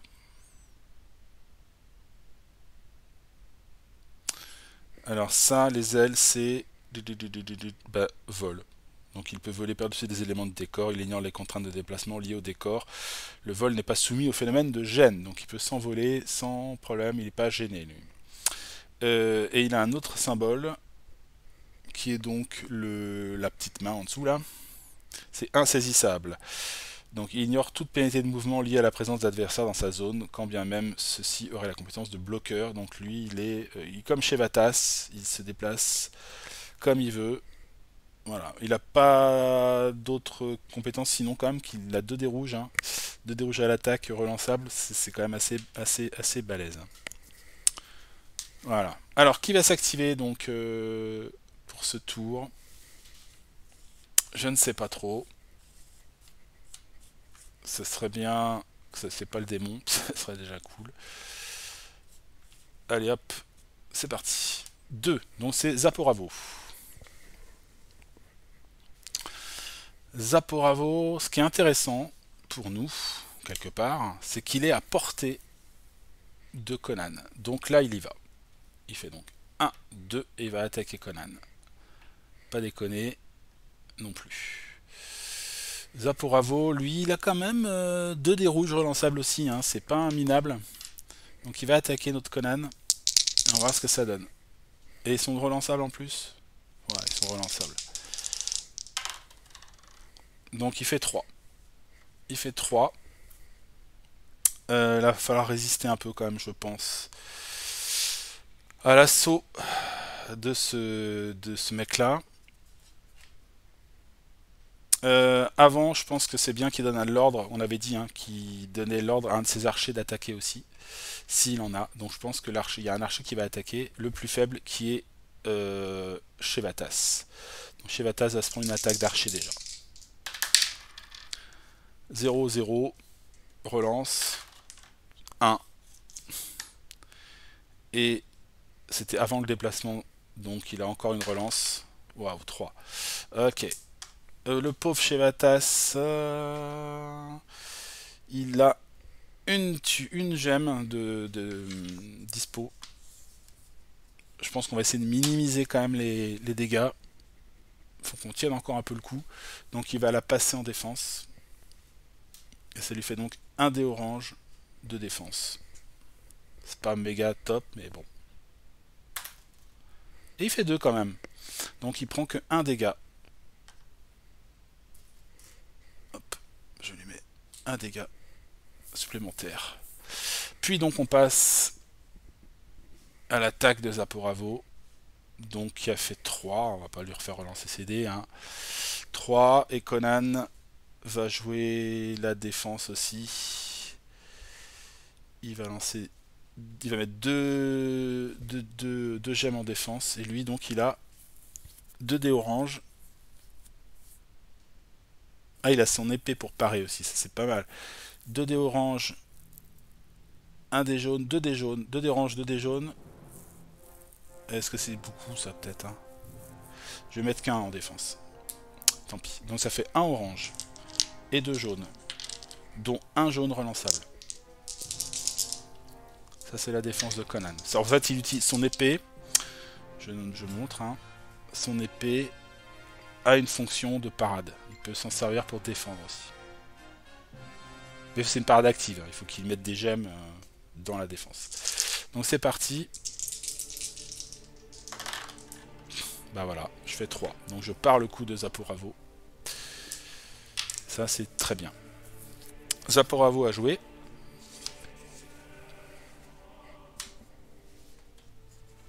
Donc on va passer à la deuxième activation pour eux. 4, donc c'est les pirates verts. Alors pirates verts, on en a... Excusez-moi. Renault. Ok.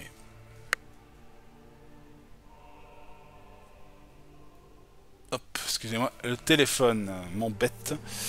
Donc, en replongeant dans notre histoire, il me reste 2 pirates verts. Hop. Qui ne sont pas... 3 même. Wow, 3. Donc là, eux, ils sortent. Ouais, je pense que là, ils vont faire un massacre sur ce pauvre Chevatas. Donc là, ils arrivent. Hop, ici.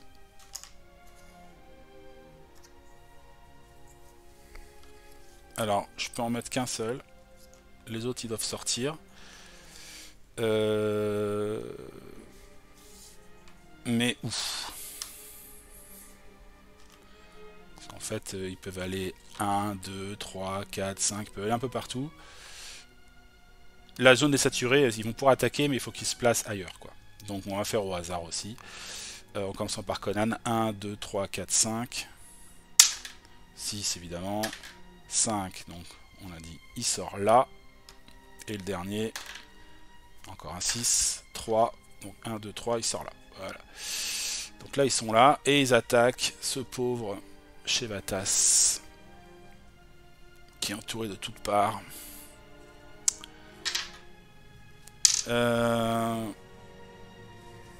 Il a plus rien pour se défendre. Autant vous dire que ça pue pour lui. Il se prend 3 dés orange sans pouvoir rien faire. C'est pas des dés relançables. Donc c'est parti pour 3 dés orange.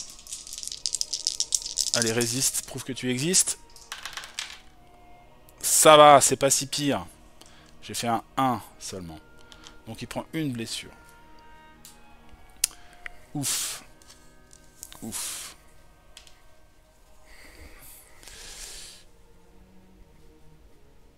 Dernière activation pour l'Overlord ce tour. Et ben c'est le démon.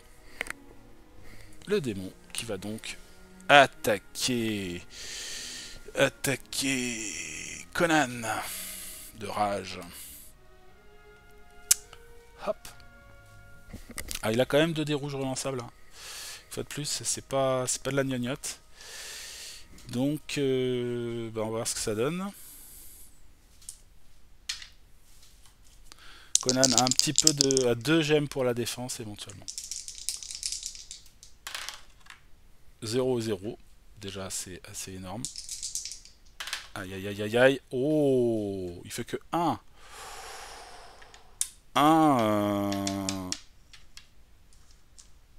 1, je vais rien faire. Je vais juste utiliser mon armure pour défendre. Allez, avec un peu de chance. Non, bon, il prend 1 dégât, Conan.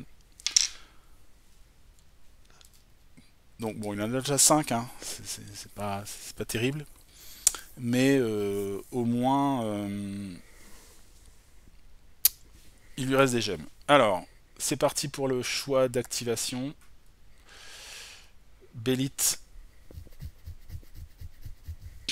Bélite. Elle va...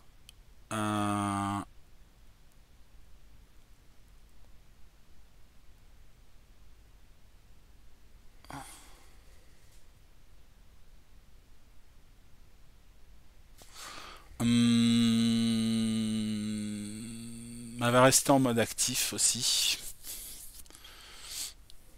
Donc elle va récupérer 2 gemmes. Chevatas, je pense qu'il va passer en mode défense. Il va falloir. Donc lui, il va récupérer 5 gemmes.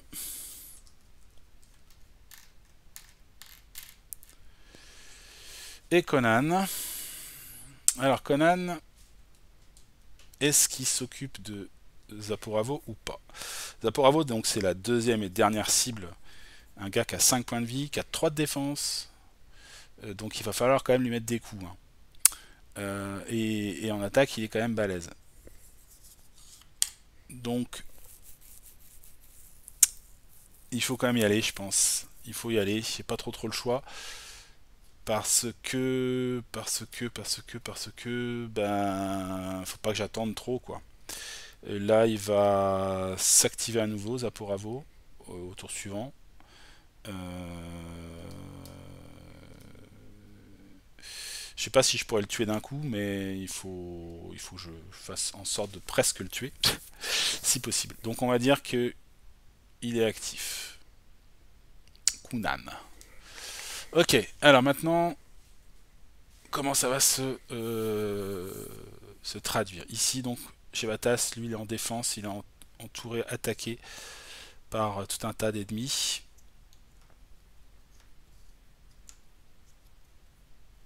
Ok, ça c'est une chose. Ici, il y a deux autres pirates qui se tournent vers leur capitaine. Le démon, c'est géré. Conan, il va devoir taper ici. Je me demande si, vu que là-bas, c'est moins la folie, ils peuvent pas aider un peu. Je ne sais pas de quelle manière. Bélite, elle peut lancer sa lance d'ornement. Elle peut faire une attaque à distance.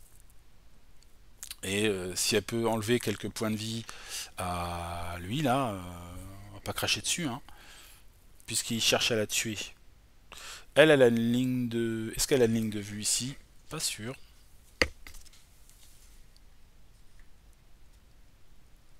Non, pour moi, elle n'a pas de ligne de vue. Il y a le mât qui passe là, donc ce qui est un peu problématique.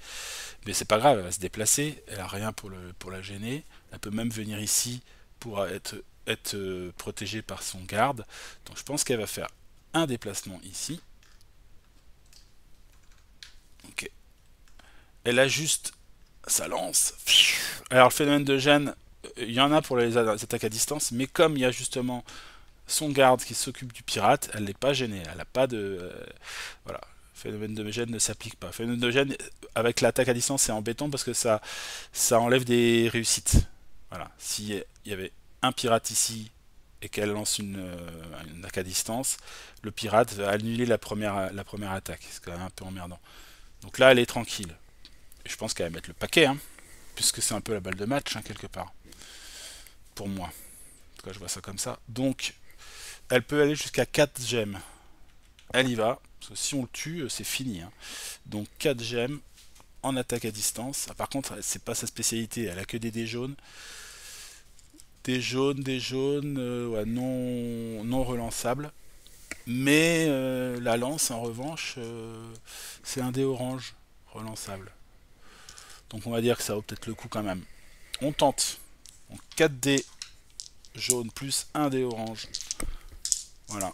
Et la lance. Elle ajuste son tir. Et elle l'envoie sur Zaporavo. On va voir ce que ça donne. Il a 3 de défense, hein, quand même, cet enfoirax. C'est pas mal. Enfin, c'est pas mal. Disons que c'est mieux que rien. Le dé orange, on va pas le relancer, puisqu'il fait déjà 2, donc voilà. Et les dés jaunes sont pas relançables. Donc elle fait 4. 4, ça veut dire une vie en moins. Donc il passe à 4 points de vie. Je la joue balle de match. Donc un peu tête brûlée, hein, mais c'est tout à fait autorisé. Donc j'ai utilisé un des jaunes pour faire une relance. Et on va voir ce que ça donne. Une relance sur un des jaunes. C'est pas top, mais on sait jamais. Hein. Hey 1. Et la dernière gemme, je la mets en relance aussi. Donc c'est vraiment le coup de... Le coup de bélite, quoi. Le moment de grâce. Ouh, je fais un 2. Ou alors là, ça va faire très mal, monsieur Zaporavo. 3 de défense. Et il encaisse 4 points. 4 points. Donc il tombe à 1 point de vie. Autant vous dire que là, une fois qu'il a pris la lance dans les côtes, Conan va se faire un plaisir de lui porter le coup final. Avec notamment de petites attaques des familles. Petite attaque des familles, je vais mettre...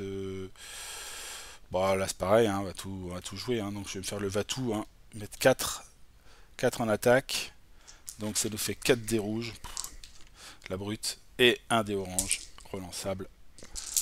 Bon, si je fais que des zéros avec ça, c'est vraiment pas de bol. Hein. Zaporavo, meurs chien. Oh, le massacre. Je relance le dé orange pour le plaisir. Et je mets 10 points. Bam. 10 points, le pauvre, il a que 3 de défense. T'aurais jamais dû venir m'attaquer au corps à corps. C'était ta grosse erreur. Et il meurt. Ce qui démobilise complètement le champ de bataille. Les pirates s'enfuient. Et le démon s'attaque à Conan. Mais aidé de Chevatas et des guerriers, ils arrivent. Ah, au secours, plouf, plouf, plouf, il saute à l'eau. Ils arrivent à tuer le démon. Et c'est une victoire. Ouhou. Yes. Voilà. Scénario réussi. Franchement, je me suis éclaté. Voilà. Je pense que c'est une sorte de goût, hein, mais moi j'arrive à me être dans l'histoire. La gestion des gemmes, elle est là. J'essaie de pas trop me prendre la tête avec ça. Les choix sont pas quand même non plus méga compliqués. Donc moi ça me sort pas trop du jeu, ça va. Mais je peux comprendre hein, que ça soit le cas hein, de certaines personnes. Et puis on n'est pas dans du crawler là, on n'est pas dans d'exploration, on est vraiment sur une map tactique, on est sur un combat tactique d'escarmouche quelque part, hein, donc voilà, c'est un type de jeu bien particulier. Mais on balance quand même des tas de dés, les mécaniques sont, je trouve, relativement réalistes avec la fatigue, etc., le coup des armes à lancer, des phénomènes de gêne, sans avoir un jeu trop alourdi au niveau des règles, je trouve que ça propose quand même un gameplay intéressant, moi, qui me plaît. Et puis moi, c'est l'occasion pour moi de le sortir là beaucoup plus souvent et d'essayer de faire des petites adaptations du scénario. Donc je trouve que ça fonctionnait pas mal. Zaporavo qui ordonne à ses archers de tirer. Alors, je trouvais que faire tirer tous ses archers, ça me semblait beaucoup. Ça me semblait beaucoup trop. Alors peut-être que je sais pas. Un c'est bien. Surtout s'il tire à chaque fois. Ça me semble pas mal. Après, ça dépend du nombre de joueurs aussi. Hein. Peut-être que si. Parce que là j'avais que, entre guillemets, que 3 héros. Si j'ai 4 héros, si je m'amuse à faire là, une partie en coopératif ou en solo, si j'en veux, avec 4 héros, là, je pense qu'il faudrait plus d'archers à tirer. Mais dans le cas d'une partie à 3 héros, ça me semblait pas mal. Peut-être un deuxième éventuellement. Peut-être faire tirer 2 archers. En gros, on va dire la moitié, quoi. La moitié des archers vivants, sachant que les archers, c'est la même manière, s'ils meurent, ils cherchent à rejoindre Zaporavo pour pouvoir tirer avec leur bonus, évidemment aussi. Les archers, ils ont combien? Ils ont que 2 de mouvement. Donc ils mettront un peu plus de temps, mais voilà. Alors voilà, peut-être ça, on va dire peut-être un archer ou 2 archers, on va dire, pour 2 joueurs, pour 3 joueurs, et 3 archers pour 4 joueurs, éventuellement. Bon, après, ça c'est des petits ajustements, c'est compliqué, il faudra faire plus de parties hein, pour avoir un équilibre très fin, parce qu'on est quand même sur un jeu de dés, donc avec des stats, etc. Donc le calcul est un peu plus balèze, il faut faire vraiment un certain nombre de parties pour pouvoir être sûr de notre coup, quoi. Bon, là, ça s'est joué à pas grand chose, parce que Conan, quand même, il avait pris 5 blessures, hein. 3 pour Chevatas. Par contre, c'est vrai que pour le coup. Mais bon, c'est mon choix tactique, hein. Elle a moins été embêtée. Bélite, elle a été moins embêtée. Bah parce que les pirates cherchent à défendre le bateau quand même. Et je pense que c'est intéressant parce que sinon le pauvre Scutus il résiste pas longtemps quoi. Euh, Peut-être éventuellement peut-être ajouter le fait, un peu comme le chasseur Picte, hein, le chef des Pictes, peut-être qu'il essaye de s'éloigner des héros, Scutus malgré tout, pour continuer à... Ouais, mais en même temps, il fait son drain de vie, donc non, non, non, non, comme ça c'est bien, comme ça c'est bien, il reste là, il pompe, il détruit ses pirates pour gagner de la vie, ou il détruit les héros pour gagner de la vie. Ça me semble pas mal cette mécanique là, donc c'est à dire qu'il y a une espèce de timer, faut pas trop tarder. Après il faut avoir la chance de tomber sur la bombe aussi pour pouvoir, parce que sinon c'est plus compliqué, hein. Il faut aller dans la zone, tuer les trois pirates, puis taper, bon c'est jouable hein, mais c'est un peu plus compliqué. La stratégie de l'orbe explosive est quand même intéressante et payante. En tout cas voilà, ça offre quand même pas mal de petits choix tactiques, sans doute des manières de jouer différentes. Je me suis rendu compte que finalement Bélite pouvait être plus active que ça, plutôt que jouer la défense-défense. Je pense qu'en étant active, elle a quand même elle a fait le ménage, mine de rien. Hop. Elle a fait le ménage, puisque sur le bateau, là-bas, il n'y a plus de pirates. Hein. Elle a massacré tous les derniers pirates. Ils sont pas revenus tant que ça. Enfin, si, non, pardon. Je me suis amusé à les enlever comme s'ils fuyaient. Non, il en restait quand même quelques-uns. Mais enfin, en tout cas, elle gérait, quoi. Il en restait, quoi. Il en restait 4 peut-être. Donc, je pense qu'elle a géré. Non, voilà, il y a de la tension quand même au niveau des dés parce que on peut prendre cher. On a eu de la chance, on n'est pas tombé sur le coffre vide. Elle a pas eu besoin de se servir de sa potion de vie. Il y a une autre potion de vie qui traîne dans un des coffres aussi. Bon, bah voilà. Ça nous fait une belle partie de Conan, je trouve. Ça a fonctionné. Et je suis content d'avoir joué ce scénario que j'aime beaucoup. Qui était assez... qui est assez déséquilibré en 1 contre... enfin, joueur contre... alors, plutôt à l'avantage des héros. Donc là, je trouve que c'est un peu plus équilibré. Je pense qu'il y a quand même moyen de se gaufrer, de pas forcément faire les bons choix. Je sais pas si par exemple presser sur le bateau avec Bélite, sans aller rapidement de l'autre côté, est une bonne stratégie. Dégager tout le pont des pirates, je sais pas si c'est une bonne, parce que de toute façon ils vont y revenir. Donc, alors sachant que s'ils sautent les pirates et qu'ils tombent dans l'eau, ils se noient. Eux, ils tombent quoi. Donc il y a des petites chances quand même qu'ils se cassent la gueule. Mais en tout cas, moi ça me convient. Il y a suffisamment de tension pour que ce soit pas genre, que j'ai l'impression de rouler sur la partie. Si je rajoute un deuxième archer éventuellement pour l'activation de Zaporavo, c'est pas mal. C'est pas mal, je pense que on arrive à un niveau correct qui permet quand même de se raconter une histoire, mine de rien, voilà, de la défense du bateau et d'avoir peut-être une chance de perdre, hein. Enfin voilà, si on n'a pas les bons coffres, si on n'a pas les bons dés, les choses peuvent partir en cacahuète, hein, je pense. Donc voilà, écoutez, c'était donc un deuxième scénario, le deuxième scénario de la boîte originale, designé à la base pour le mode aventure, donc le mode 1 contre tous, et donc transformé par les bons soins de Haste et modifié un tout petit peu par moi-même. Donc un grand merci d'avoir suivi cette vidéo, j'espère que ça vous a plu.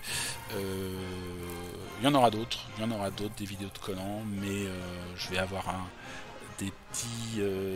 on va faire une petite pausette quand même malgré tout, parce que je viens de recevoir la 7ème citadelle, donc le dernier KS en date, qui est un des derniers que j'attends. Je fais quasiment plus de KS maintenant, ouais, mais celui-là je l'attendais depuis longtemps, donc je l'ai reçu et je ferai sans doute un petit review vite fait de ce qu'il y a dans la boîte, histoire de se replonger dans ce qui est proposé par les Serious Pulp. Voilà, donc merci à vous en tout cas d'avoir suivi cette vidéo. On se retrouve très très bientôt sur la chaîne. Et puis je vous dis à une prochaine fois. Salut!